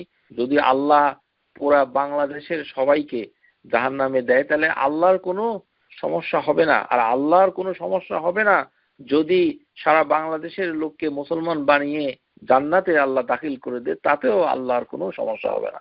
আলহামদুলিল্লাহ রাব্বিল আলামিন, ইন্নাল্লাহা গানিউন। এখন আমাদেরকে জানতে হবে যে 10টি শর্ত যদি কেউ করে, 10টি বিষয় যদি কেউ করে ফেলে, তাহলে তার লা ইলাহাটা নষ্ট হয়ে গেছে। তাহলে তাকে আবার বলতে হবে যে আপনি লা ইলাহা ইল্লাল্লাহটা আবার বলুন, এবং মুহাম্মদুর রাসূলুল্লাহটাকে আবার বলুন, একবার বলুন, কেননা আপনারটা নষ্ট হয়ে গেছে। এখন কি করলে নষ্ট হয়? এক নম্বর শর্ত আশ-শরতুল আউয়াল ওয়া হুয়া আল ইলমু, যে এটি হচ্ছে যে এমন একটি মানে ব্যাপার যেটাতে লা ইলাহা ইল্লাল্লাহ তা নষ্ট হয়ে যায়। এর এক নম্বর হচ্ছে ফাহুয়া শিরকু ফি ইবাদাতিল্লাহি তাআলা, আল্লাহর ইবাদতে শিরিক করা। এটি করলে লা ইলাহা ইল্লাল্লাহ নষ্ট হয়ে যায়। লিখে রাখুন, আপনারা হয়তো বইয়ের ভিতরেও পাবেন, না লিখতেও পারেন ইচ্ছা করলে, কিন্তু 10টি কাজ করলে লা ইলাহা ইল্লাল্লাহটা নষ্ট হয়ে যায়। তাকে আবারও প্রথমে গোসল করে তারপরে বলাটা উত্তম। মানে গোসল করে কোনো ধরনের মারাত্মক কিছু মানুষ করে ফেললে তওবার নামাজ পড়াটা সবচেয়ে ভালো। যে 2 রাকাত নামাজ, এটাকে বলা হয় সালাতুত তাওবা। আপনারা আমাদের বাংলাদেশে এটা অনেকেই আমল করে না, বলে কি সালাতুল হাজা। আরে সালাতুল হাজার নামাজের কোনো সহি হাদিস নাই, আন্তাজেই এটা আদায় করছে। সালাতুল হাজার কোনো সহি হাদিস নাই, যেটা আছে সেটি হচ্ছে তওবার নামাজ, আর ওইটা আমরা করি না। গোসল করে 2 রাকাত নামাজ পড়াটা সাথে তওবা করা, তারপরে অথবা তওবার আগে লা ইলাহা ইল্লাল্লাহ আশহাদু আল্লা ইলাহা ইল্লাল্লাহ ওয়া আশহাদু আন্না মুহাম্মাদুর রাসূলুল্লাহ বলে তারপরে তওবা করে ফেললে, তাহলে ধারণা করতে হবে যে আল্লাহ আমাদের মানে সমস্ত কবিরা গুনাহ আল্লাহ মাফ করে দিয়েছেন, এখন আমি আবার নতুন করে সঠিক হয়েছি ইনশাআল্লাহ তাআলা। প্রথম শর্ত কলেমা বিনষ্টকারী আল আউয়াল ফাহুয়া শিরকু ফিল ইবাদাতিল্লাহি তাআলা, যে যারা আল্লাহর ইবাদতে শিরিক করে। ভালো করে শুনুন, ইবাদতের ভিতরে শিরিক করে, ইবাদত করার সময় তখন আল্লাহ সুবহানাহু ওয়া তাআলার সাথে শিরিক করে। ওই কারণেই মুহাম্মাদের নাম জপে যেজন, এই গান বসে শুনলে আর মিষ্টি ইফতারি খেলে চলবে না, আপনার কলেমা এখানেই শেষ। মুহাম্মাদের নাম সাথে সাথে টেলিভিশন রেডিওটা বন্ধ করতে হবে, কারণ এটা হচ্ছে শিরক। قال تعالى إن الله لا يغفر أن يشرك به ويغفر ما دون ذلك لمن يشاء, সূরা নিসা। আপনারা সবাই এটা জানেন, আয়াত নম্বর 48, যে আল্লাহ সুবহানাহু ওয়া তাআলা শিরিক করা ছাড়া সমস্ত গুনাহ যাকে ইচ্ছা তাকে ক্ষমা করে দেন, শুধু শিরিকটা আল্লাহ ক্ষমা করেন না। ইন্নাহু মান ইউশরিকু বিল্লাহি ফাকাদ হারামাল্লাহু আলাইহিল জান্নাহ, যারা শিরিক করবে আল্লাহ তাদের জন্য জান্নাতকে হারাম করে দিয়েছেন, আর তাদের ঠিকানা হচ্ছে ওয়া মাওয়াহুন নার, তাদের ঠিকানা হচ্ছে জাহান্নাম। যেমন মানে বলল যে মানে কেউ কোরবানি দিল আটরশি গিয়ে, বাংলাদেশে এরকম অনেকে করে, তারপরে এইরকম ইবাদতের ভিতরে যখন শিরিক করে, এটার বিভিন্ন ভাবে হয়। আজকে এটা আলোচনা করা এটা জায়গা নয়, আপনারা শিরিক তাওহীদের ক্লাসে এটা শিখে নেবেন, শর্তগুলো শুধু জেনে নিন। 2 নাম্বার, মান জাআলা বাইনি ওয়া বাইনাল্লাহি ওয়াসাইদ ইয়াদউহুম ওয়া ইয়াসআলুহুম শাফাআ ওয়া ইয়াতাওয়াক্কালু আলাইহিম ফাকাদ কাফারা ইজমাআন, যে ব্যক্তি নিজের মধ্যে আল্লাহর মাধ্যমে মাধ্যম সাব্যস্ত করলো, মানে বলল যে আমি তো গুনাহগার, আমাদের ওই শেখ হচ্ছে মাসুম অথবা আল্লাহর খুব প্রিয়, আল্লাহ ওই শেখের মাধ্যমে আমার গুনাহ মাফ করো। আল্লাহ এবং তার মাঝখানে যদি কোনো মানুষ মাধ্যম তৈরি রাখে, মাধ্যম, এই মাধ্যম সাব্যস্ত করলে তখন সেটা তার লা ইলাহা ইল্লাল্লাহ নষ্ট হয়ে যাবে। তারপরে আল্লাহকে বাদ দিয়ে অন্য কারোর কাছে যদি শাফাআত চায়, সুপারিশ চায়, যে আমার, যেমন অনেকে আছে মদিনা শরীফ গিয়ে ওই নবী সাল্লাল্লাহু আলাইহি ওয়াসাল্লাম কবরের কাছে গিয়ে নবীর শাফাআত চায়, তখন তার লা ইলাহা ইল্লাল্লাহটা নষ্ট হয়ে গেছে। এটা ধারণা করতে হবে, আল্লাহ ছাড়া যার কাছে চাবে, সেটা নবী হোক রাসূল হোক, কারোর কাছেই চাইতে পারবে না। আরেকটা বিষয় আপনাদেরকে বলে রাখছি, এই যে শাফা, এটা কিন্তু আপনারা মানুষের কাছে চেতে পারেন না। যেমন আপনারা বলতে পারেন না বন্ধু বান্ধব অথবা স্বামী স্ত্রী যে তুমি তো অনেক নামাজ রোজা করছো, তুমি আমার জন্য শাফা করবে। এটা বলা যাবে না, হারাম। এইভাবে কারোর কাছেই শাফা চাওয়া যায় না, কারণ শাফা চাইতে হয় আল্লাহর কাছে। আমরা পরকালে কিয়ামতের দিনে আমাদেরকে কোন মুসলমান শাফা করবে সেটা আমরা জানি না, এটা আল্লাহ জানেন। কেননা শাফার ভিতরে 3টি শর্ত রয়েছে। যিনি শাফা করবেন তার অনুমতি আল্লাহ দিতে হবে, আর যিনি শাফা পাবেন তারও অনুমতি আল্লাহর দিতে হবে, আর সে কিসের জন্য শাফা করবে সেটাও আল্লাহ অনুমতি দিতে হবে। ওই 3টি জিনিস পরিপূর্ণ হলে তখন তার শাফা হবে। সেটা কে কার জন্য করবে সেটা আল্লাহই ভালো জানে। আমি দুনিয়া থেকে কাউকে টার্গেট করে কথা বলতে পারি না। এই কথা আপনারা আমাদের ভিতরে অনেক ভাই বোনরাই বলে থাকেন। হ্যাঁ, বন্ধু বান্ধবদের প্রতি লক্ষ্য রেখে অনেক সময় বলেন, মসজিদের ইমাম সাহেবের সাথে বলেন যে উনি আমার বন্ধু মানুষ, পরকালে তো উনি আমার শাফা করবে। অথবা পীর সাহেবকে মনে করেন, যার কথাই বলুন না কেন এটা বলা হারাম। আর আপনার লা ইলাহা ইল্লাল্লাহ নষ্ট হয়ে গেছে। লা ইলাহা ইল্লাল্লাহ আবার পড়তে হবে, কারণ এটি সকল ঐক্যমত্যের ভিত্তিতে এটা ফাকাদ কাফারা ইজমান, এটা কুফরি হয়ে গেছে। আল্লাহ ব্যতীত অন্য কারোর কাছে সাহায্য চাও। ইয়াবুদুনা মিন দুনিল্লাহি মা লা ইয়াদুররুহুম ওয়া লা ইয়ানফাউহুম ওয়া ইয়াকুলুন হাউলাই শুফাআউনা ইনদাল্লাহ। বুঝেছেন? এই আয়াত হচ্ছে যে ওরা বলে যে ওরা আল্লাহর কাছে আমাদের কাছে শাফা করবে। প্রিয় শ্রোতা, আবারও বলছি, কখনোই হাজব্যান্ড ওয়াইফ, বন্ধু বান্ধব, শিক্ষক, হ্যাঁ, মানে আমি আপনি একে অপরকে কখনোই এটা সাব্যস্ত করবেন না যে সে আপনার জন্য শাফা করবে অথবা আমি ওনার জন্য শাফা করব। আমাদের কোনো এই কথাটা কে বলতো? তাদের কথাই আল্লাহ সুবহানাহু ওয়া তাআলা সূরা ইউনূস আয়াত নাম্বার 100 মানে 18 19 এটাতে বলেছে, ওয়ায়াকুলুন, তারা বলতো, হাউলাই শুফাআউনা ইনদাল্লাহ, তারা বলতো যে ওরাই আল্লাহর কাছে আমাদের জন্য শাফা করবে। সুতরাং দুনিয়াতে বসে, প্রিয় শ্রোতা জেনে রাখুন, কোন সাহাবী রাসূলুল্লাহ সাল্লাল্লাহু আলাইহি সাল্লামের মৃত্যুর পরে তার কাছে গিয়ে শাফা চায়নি। এমন কি জীবিত অবস্থাতে বলে নাই ইয়া রাসূলুল্লাহ আমাকে শাফা করবে, এটা বলেনি। বলেছে যে জান্নাতে আপনার সাথে থাকতে চাই, এরকম। অথবা ইয়া রাসূলুল্লাহ জান্নাতে মানে আপনার নিকটবর্তী হতে চাই, ইত্যাদি। কিন্তু শাফা, এই কথাটা মানে সুপারিশ করা, শাফা করা, এটি আল্লাহ সুবহানাহু ওয়া তাআলার একচ্ছত্র মালিক। সুতরাং আমাদের অনেকে এটা ইচ্ছা করে আমরা অনেকে করি না, কিন্তু ভুল করে আমরা জীবনে অনেক সময় ঠাট্টা মস্করা করার সময় এটা বলে ফেলেছি। সর্বনাশ হয়েছে আমাদের, লা ইলাহা ইল্লাল্লাহটা নষ্ট হয়ে গেছে। আল্লাহু আকবার। লা ইলাহা ইল্লাল্লাহটা যে নষ্ট হয়ে গেছে সেটাও আমরা বুঝতে পারি নাই। সুতরাং আল্লাহর কাছে আবারও ক্ষমা প্রার্থনা করে আমরা লা ইলাহা ইল্লাল্লাহটাকে আজকে রাতেই আবার ঠিক করে নিব ইনশাআল্লাহ তাআলা। সুতরাং এই জন্মে কোনো মানুষের কাছে এই কথা বলা যাবে না যে অমুক আমাকে সুপারিশ করবে, শাফা করবে, অমুক করবে, অমুক তমুক করবে, আমি করব, অথবা তুমি করবে, আপনি করবেন, তিনি করবেন, ইত্যাদি ইত্যাদি। এবং তাদের উপরে ভরসা করা, এই তিনি করবেন এরকম ভরসা করা, হ্যাঁ, এরকম করা যাবে না। এই এই এই হচ্ছে কথা। তারপরে 3 নাম্বার হচ্ছে যে মান লাম ইউকাফফিরুল মুশরিকিন আও শাক্কা ফি কুফরিহিম আও সাহহাহা মাযহাবিহিম কাফার।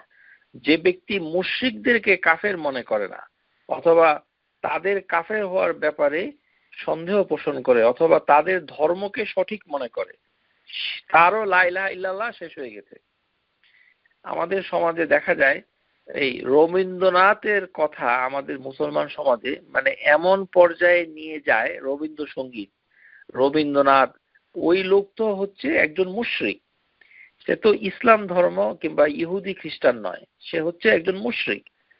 সে তার ধর্ম যাই হোক না কেন, এখন তাকে এমন একটা জায়গায় নিয়ে এসেছে বাংলাদেশের মুসলমান যারা সংস্কৃতবান, তাদের কথা বলছি, যারা আমার মতো অসংস্কৃতবান তাদের কথা বাদ, কিন্তু রবীন্দ্রনাথকে আঁকড়ে ধরেছে, মাদার তেরেসাকে আঁকড়ে ধরেছে, আইকন মনে করছে, তাদেরকে যদি কোনো লোক মনে করে যে তাদের প্রতি যদি সন্দেহ করে যে না ওনারা ঠিকই আছে, ওয়াশাক্কা ফি কুফরিহিম, তাদের কুফরিতে সে সন্দেহ করে অথবা তাদেরকে সঠিক মনে করে যে তারা তো সঠিকভাবেই দুনিয়াতে ছিলেন, তাহলে তার লা ইলাহা ইল্লাল্লাহ নষ্ট হয়ে যাবে।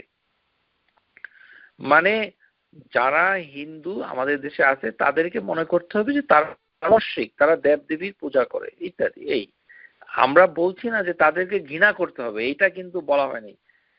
লেকচার ভালো করে না শুনে আমাদের নামে বিভ্রান্তি ছড়াবেন না প্লিজ। আমাদের শ্রোতাদের ভিতরে এই প্রবণতা ইদানিং দেখা যাচ্ছে, কেউ কেউ আমাদের বক্তৃতা শুনে সমাজে আপনারা মিথ্যা কথা বলে বেড়াচ্ছেন, এ থেকে আপনাদেরকে সতর্ক করে দিচ্ছি, এটা করবেন না ইনশাআল্লাহ তাআলা। আমরা বলছি যে মুশরিক, যারা মুশরিক তাদের যে কুফরি, তাদের প্রতি সন্দেহ করা যাবে না, আল্লাহই ভালো জানে, ওদেরকে আল্লাহ মাফও করতে পারে, এরকম করা বলা যাবে না। বলতে হবে যে যারা মুশরিক অবস্থায় মৃত্যুবরণ করেছে এটার উপরে স্থির ছিল, প্রকাশ্যে গোপনে, স্বভাবেই গোপনেটা তো আমরা জানি না, প্রকাশ্যে এবং তার কার্যকলাপে সর্বদিক থেকে, সুতরাং সে কুফরি করেছে, তার পথকে তার ধর্মকে সঠিক মনে করা যাবে না ইত্যাদি। আশা করি বুঝতে পেরেছেন। তার মানে এটা মনে করলে তার লা ইলাহা ইল্লাল্লাহ নষ্ট হয়ে যাবে। এই হচ্ছে 3 নাম্বার। 4th নাম্বার হচ্ছে যে লা ইলাহাটা নষ্ট হয়ে যাবে মান ইতিকাদ আন্না হাদায়া গায়রিন নবী সাল্লাল্লাহু আলাইহি ওয়াসাল্লাম আকমালু মিন হিদায়া ওয়া আন্না হুকমা গায়রিহি আহসানু মিন হুকমিহি ফাহুয়া কাফির কাল্লাযিনা ইউদিল্লুনা হুকমা তাগুতি আলাল হুকমি রাসূলুল্লাহ সাল্লাল্লাহু আলাইহি ওয়াসাল্লাম। যে ব্যক্তি মনে করে যে রাসূলুল্লাহ সাল্লাল্লাহু আলাইহি ওয়াসাল্লামের হিদায়াতের থেকে অন্যের হিদায়াত অনেক বেশি পরিপূর্ণ, এই সমস্যা কিন্তু থাকতে পারে, সাবধান।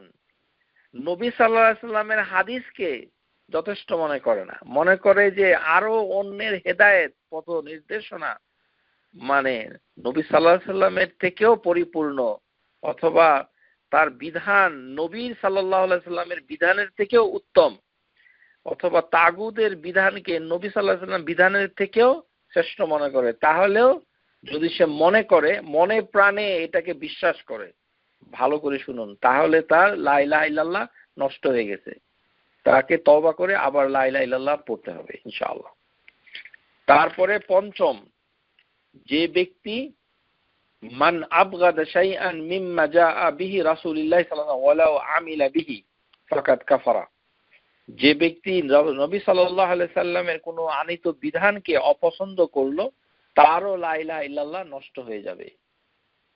উনি একটি জিনিস এনেছেন আর আমাদের এটা ভালো লাগে না, ভালো করে লক্ষ্য করুন, হাদিসের ভিতরে সহিভাবে একটা প্রমাণ এসেছে যে নবী সাল্লাল্লাহু আলাইহি সাল্লাম এই করতেন সেই করতেন, বলা হচ্ছে যে হাদিসটা সহিহ, তারপরে আমাদের বাংলাদেশি না না এটা মানা যাবে না, তার লা ইলাহা ইল্লাল্লাহ নষ্ট হয়ে যাবে। কিন্তু মান আবগাদা, যদি কোনো লোক অপছন্দ করে, মান আবগাদা শাইআন মিম্মা জাআউ বিরাসূলিল্লাহি ওয়ালাউ আমিলা, যেটি নবী সাল্লাল্লাহু আলাইহি সাল্লাম আমাদের জন্য নিয়ে এসেছেন অথবা যে কাজটুকুকে তিনি আমাদেরকে দেখিয়েছেন, এটাকে যদি কেউ অপছন্দ করে, আবগাদা অস্বীকার করে না, কিন্তু মানে স্বীকার করে কিন্তু পছন্দ করে না, তাহলেও লা ইলাহা নষ্ট হয়ে যাবে।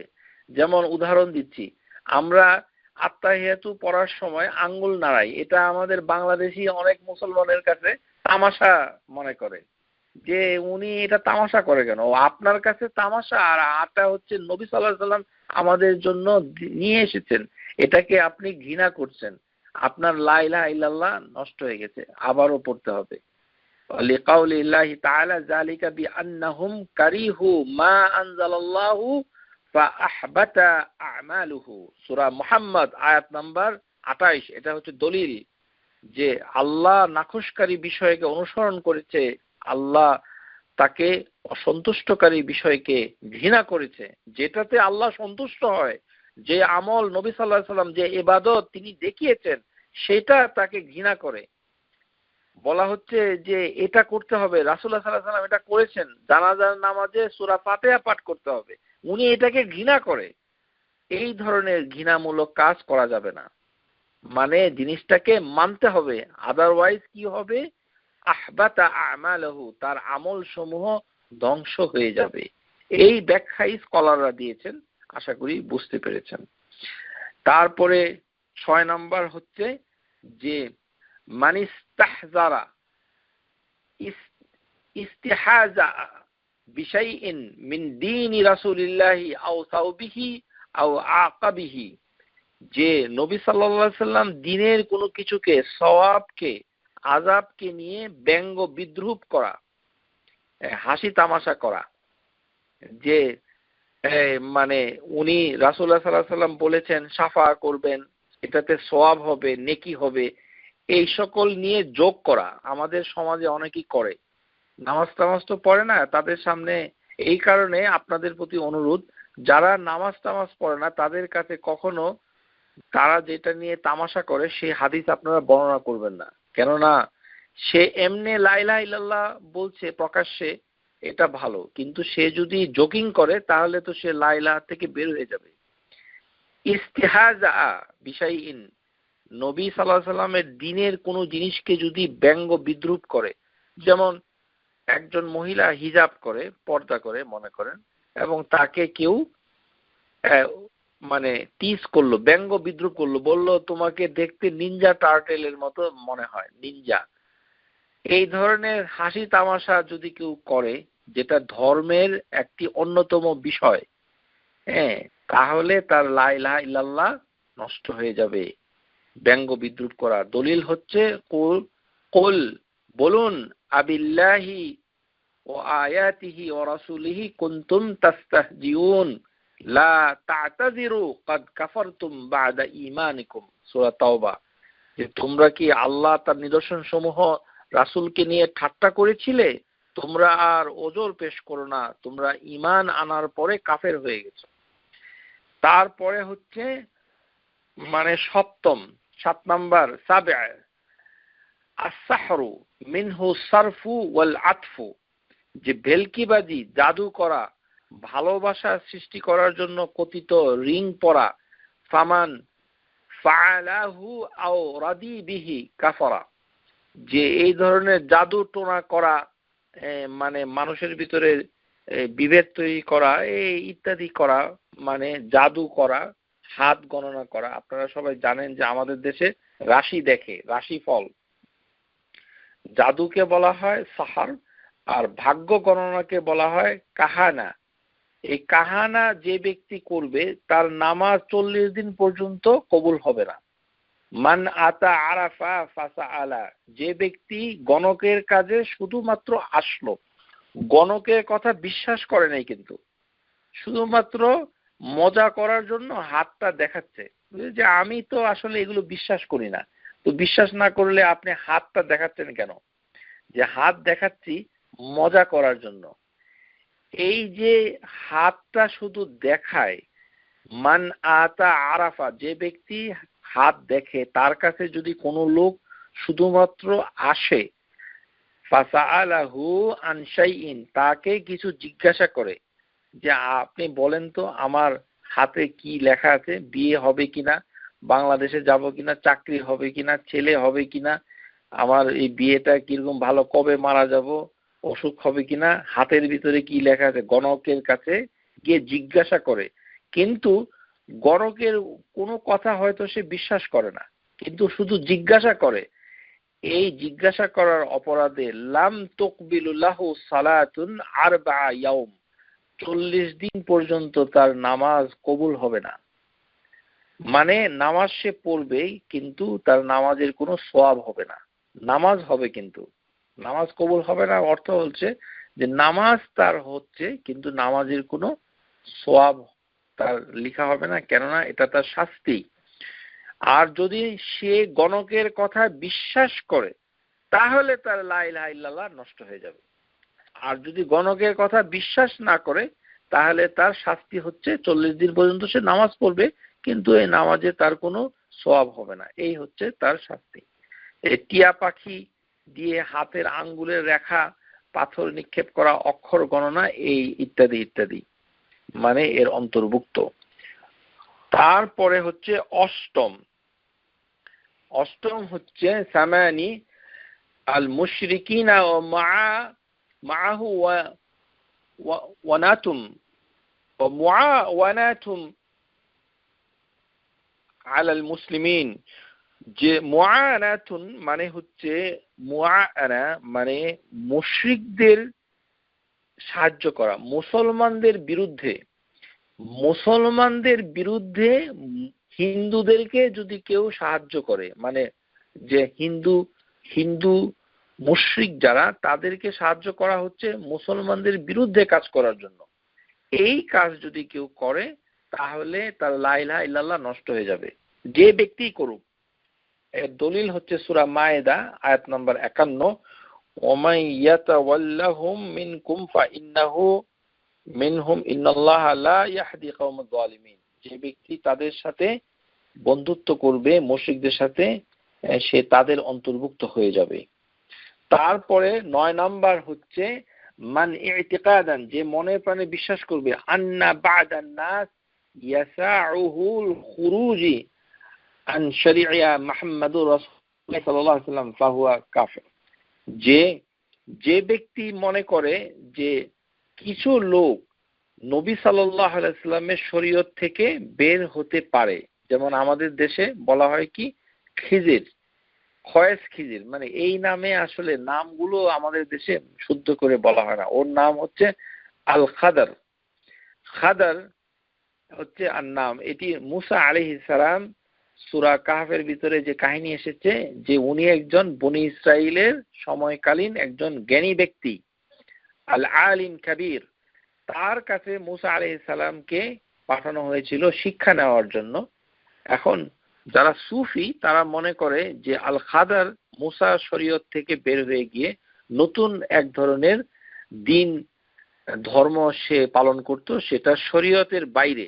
এটা যারা মনে করে যে কোনো মানুষ, আমাদের দেশে আছে যারা পীর ফকির মুর্শিদ যারা আছে, দেওয়ানবাগি, নাম বলতে চাই না, এটা আপনারা সবাই জানেন, বিভিন্ন ধরনের পীর ভণ্ড বলা হয়। মানে এখানে দেখতে হবে যে একে অন্যকে ভণ্ড বলে, তার মানে এই না যে অন্যকে ভণ্ড বলছে তার মানে সে কি খুব খাঁটি, সেও কিন্তু খাঁটি নয়। সুতরাং কাউকে ভণ্ড বলে আর মুখ নষ্ট করে কোনো লাভ নাই। সমস্ত লোকই যারা নবী মুহাম্মদ সাল্লাল্লাহু আলাইহি সাল্লামের শরীয়তকে মানে না, নিজের মতো করে কোরআন হাদিসের তোয়াক্কা না করে নিজের মতো করে লা ইলাহা ইল্লাল্লাহর ব্যাখ্যা করে, তারা এই ধরনের লোক যদি এরকম করতে পারে, এরকম যদি কেউ মনে করে, তাহলে তার লা ইলাহা ইল্লাল্লাহ নষ্ট হয়ে যাবে। কেননা ইন্না দীনা ইনদাল্লাহিল ইসলাম। তারপরে 10 নম্বর আল ইরাদু আন দীনিল্লাহি লা ইয়াতাআল্লামুহু ওয়ালা ইয়ামালুহু বিহি। যে ব্যক্তি আল্লাহর দ্বীন থেকে বিমুখ হয়ে যায়, যে ধর্মকর্ম করে না, আর কোনো খবর নাই, বছরে 2 দিন ঈদের নামাজ অনেক সময় পড়লেও পড়ে অথবা পড়ে, এইরকম যদি থাকে, আল্লাহর দ্বীনের কোনো কথাবার্তা তার ভালো লাগে না, তারও লা ইলাহাটা আবার পড়া উচিত, মানে লা ইলাহাটা নষ্ট হয়ে গেছে।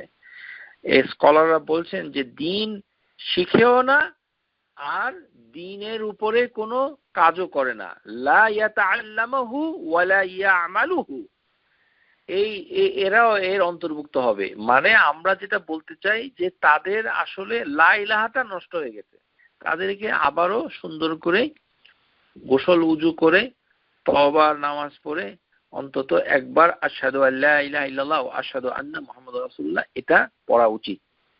ওমান আযলামু মিম্মা যুকিরা বিআয়াতিহি রাব্বিহি সুম্মা আ'রাদা আনহা। এটার দলিল হচ্ছে সূরা যে মানে সাজদা আয়াত নম্বর 22। যে ব্যক্তি আল্লাহর প্রভুর আয়াত সমূহকে উপদেশ দেওয়া হয়েছে কিন্তু সে উপদেশ থেকে সে বিমুখ হয়েছে, বিমুখ হয়ে গেছে। ওয়া ইন্না মিনাল মুজরিমিন, সে হচ্ছে একজন ক্রিমিনাল। তো এইভাবে আমরা এর ভিতরে এটি হচ্ছে এই যে 10টি, এটি হচ্ছে স্কলাররা এই 10টি পয়েন্ট বের করেছে, কিন্তু অন্য স্কলাররা এর সাথে অনেক কিছু অ্যাডও করেছে। কিন্তু এই মোটামুটি 10টি, এটাই যদি আমরা মানে লক্ষ্য করি, তাহলে আমরা দেখব যে এর ভিতরে যেন আমরা কেউ না পড়ি। সুতরাং শুধু লা ইলাহা বললেও লা ইলাহাকে রক্ষা করতে হবে, এইগুলোর ভিতরে জড়ালে লা ইলাহাটা নষ্ট হয়ে যাবে। আশা করি বুঝতে পেরেছেন। আল্লাহ সবাইকে আমাদের লা ইলাহা ইল্লাল্লাহ বোঝার তৌফিক দান করুন, আমিন। কেননা এই লা ইলাহা ইল্লাল্লাহ এত গুরুত্বপূর্ণ, এটা যদি কেউ বোঝে আর এটাকে যদি বিশ্বাস করে আর এটার বিরোধী যদি কোনো কাজ সে না করে, তাহলে সে যত অপরাধী করুক না কেন আল্লাহ সুবহানাহু ওয়া তাআলা তাকে মাফ করবেন। মিশকাতের ভিতরে একটি হাদিস দিয়ে আজকে আমার বক্তব্য শেষ করছি ইনশাআল্লাহ তাআলা। রাসূলুল্লাহ সাল্লাল্লাহু আলাইহি ওয়াসাল্লাম বলছেন, ফাকাল মা মিন আবদিন ক্বালা লা ইলাহা ইল্লাল্লাহ সুম্মা মাতা আলা যালিক, যে ব্যক্তি লা ইলাহা ইল্লাল্লাহ বলবে এবং তারপরে মারা যাবে, ইল্লা দাখালাল জান্নাহ, সে জান্নাতে প্রবেশ করবে। কুলতু ইয়া রাসূলুল্লাহ ওয়া ইন জানি ওয়া ইন সারিক, যে যদিও সে জিনা করে, যদিও সে চুরি করে। ক্বাল, নবী সাল্লাল্লাহু আলাইহি ওয়াসাল্লাম বলছেন, ওয়া ইন জানি ওয়া ইন সারক। কুলতু ওয়া ইন জানি ওয়া ইন সারক শারিক দে ওয়া ইন জানি ওয়া ইন সারক, এই কথা 3 বার বলা হয়েছে। যদিও সে জিনা করে, যদিও সে চুরি করে, তার মানে কবিরা গুনাহ, শক্ত কবিরা গুনাহ করলেও আল্লাহ সুবহানাহু ওয়া তাআলা তাকে ক্ষমা করে দিবে। সুতরাং লা ইলাহা ইল্লাল্লাহটাকে আগে ধারণ করতে হবে। হাদিসে এসেছে, মা মিন আহাদিন ইয়াশহাদু আল্লা ইলাহা ইল্লাল্লাহ ওয়া আন্না মুহাম্মাদুর রাসূলুল্লাহ সাদিকান মিন কলবিহি ইল্লা হারামাল্লাহু লাহু আলান নার। ক্বালা ইয়া রাসূলুল্লাহ আফালা আখবিরু বিন নাস, যে আমি কি মানুষের কাছে এই খুশির সংবাদটা বলে দিব? তখন নবী সাল্লাল্লাহু আলাইহি ওয়াসাল্লাম, এটা মুআজ বিন জাবালের হাদিস, আপনারা সবাই জানেন, আমি এটা রিপিট করতে চাচ্ছি না। মান শাহিদা আন লা ইলাহা ইল্লাল্লাহ ওয়াহদাহু লা শারীকা লাহু ওয়া আন্না মুহাম্মাদান আবদুহু ওয়া রাসূলুহু ওয়া আন ঈসা আবদুল্লাহি ওয়া রাসূলুহু ওয়া ইবনু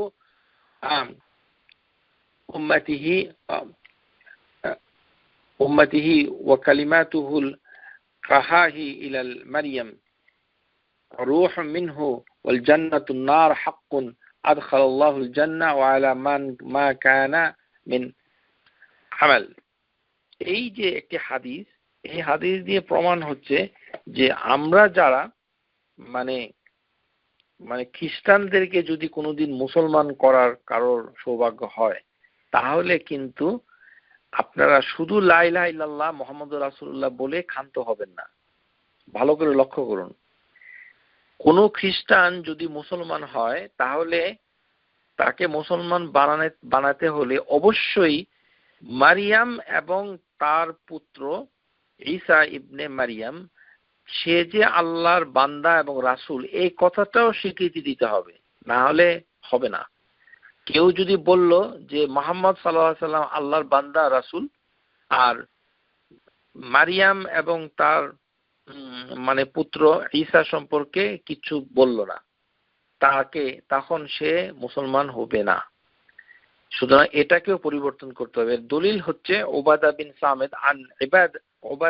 সামিদ রাদিয়াল্লাহু আনহু নবী সাল্লাল্লাহু আলাইহি ওয়াসাল্লাম قال من شهد ان لا اله الا الله وحده لا شريك له وان محمدا عبده ورسوله وان عيسى عبد الله ورسوله وكلمته القاها الى مريم وروح منه, যে এটা বিশ্বাস করতে হবে যে ঈসা তার বান্দা এবং রাসূল, আর মারিয়ামের নিকটে আল্লাহ সুবহানাহু ওয়া তাআলা তার সৃষ্ট রূহ পাঠিয়েছেন।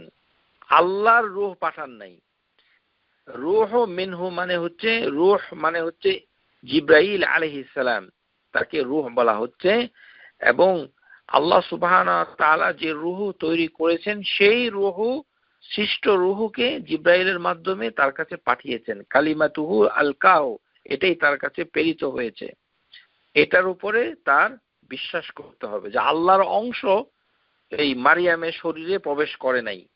আল্লাহর রূহ প্রবেশ করে নাই, এটা আমাদের দেশে অনুবাদে ভুল করেছে। এটা হচ্ছে আল্লাহর সৃষ্ট রূহ, সেটি আল্লাহ যে রূহকে সৃষ্টি করেছেন সেই রূহ থেকে কিছু রূহ আরেকটি রূহ মানে রূহুল আমিন জিবরাইল আলাইহিস সালাম মারিয়ামের কাছে দিয়েছেন। ওয়াল জান্নাতুল হক ওয়ান নারুল হক, জান্নাত জাহান্নাম হচ্ছে সত্য, তাহলে আদখালাহুল জান্নাহ আলা মা কানা মিন আমালি, তাহলে সে জান্নাতে প্রবেশ করবে তার আমল যতই থাকুক না কেন। এই হাদিসের শেষে জাদা জুনাদা মান আবওয়াবুল জান্নাহ সামানিয়া আইয়ুহা শাইয়া, সে জান্নাতের 8টি দরজা যে কোনো একটি দরজা দিয়ে প্রবেশ করবে। এই থেকে আমাদের আজকে এই বক্তৃতার মাধ্যমে আমরা আল ইলাহ এই সম্পর্কে আমরা পরিপূর্ণ একটি জ্ঞান আল্লাহর রহমতে ইনশাআল্লাহ লাভ করেছি, এবং লা ইলাহা ইল্লাল্লাহ থেকে আমরা কিভাবে উপকৃত হতে পারি সেটাও আমরা আলোচনা করেছি। আজকের এই বক্তৃতা থেকে আমরা সবাই যেন আমাদের ব্যক্তি জীবনে আমাদের বাচ্চাদেরকে, আমাদের বন্ধু বান্ধবদেরকে সবাইকে লা ইলাহা ইল্লাল্লাহ কিভাবে জিকির করতে হবে এটি বলতে হবে। দৈনিক 100 বার সর্বোচ্চ, এরকমই হাদিস এসেছে। তাই বলে 100-র বেশি করা যাবে না সেটিও আপনারা বলবেন না, মানে যদি, কেননা আকসিরু বলা হয়েছে হাদিসের ভিতরে যে বেশি বেশিও করা যায় ইচ্ছা কেউ যদি করে, কিন্তু কখনোই ইল্লাল্লাহ এইভাবে জিকির করা যাবে না। ইল্লাল্লাহ অথবা লা ইলাহা বলে একটা অ্যাজমা রোগীর মতো টান দিয়ে ইল্লাল্লাহ এরকম ঢং করে তারপরে শরীরের ভিতরে ঝাঁকুনি, তো এইগুলির কোনো দলিল হাদিসের ভিতরে আমরা পাই না। সুতরাং আমাদেরকে এমনভাবে জিকির করতে হবে, স্বাভাবিকভাবে আমরা করব ইনশাআল্লাহ তাআলা। আশা করি বুঝতে পেরেছেন। সবাইকে পরবর্তী ক্লাসে আবারও হাজির হওয়ার জন্য, এবং আমরা যেন সবাই ইসমুল্লাহি তাআলা আল্লাহর নামগুলিকে সঠিকভাবে বুঝতে পারি এবং সেটা বোঝার জন্য যেন চেষ্টা করি, সেই তৌফিক আমরা আল্লাহর কাছে প্রার্থনা করছি। ওয়া আখিরু দাওয়ানা আলহামদুলিল্লাহি রাব্বিল আলামিন। সুবহানাকা আল্লাহুম্মা ওয়া বিহামদিক নাস্তাগফিরুকা ওয়া আতুবু ইলাইক। লা ইলাহা ইল্লা আনতা আস্তাগফিরুকা ওয়া আতুবু ইলাইক। আসসালামু আলাইকুম ওয়া রাহমাতুল্লাহি ওয়া বারাকাতুহু। Subscribe to our YouTube channel, Know Tawhid First, and press the bell icon to get new video notifications.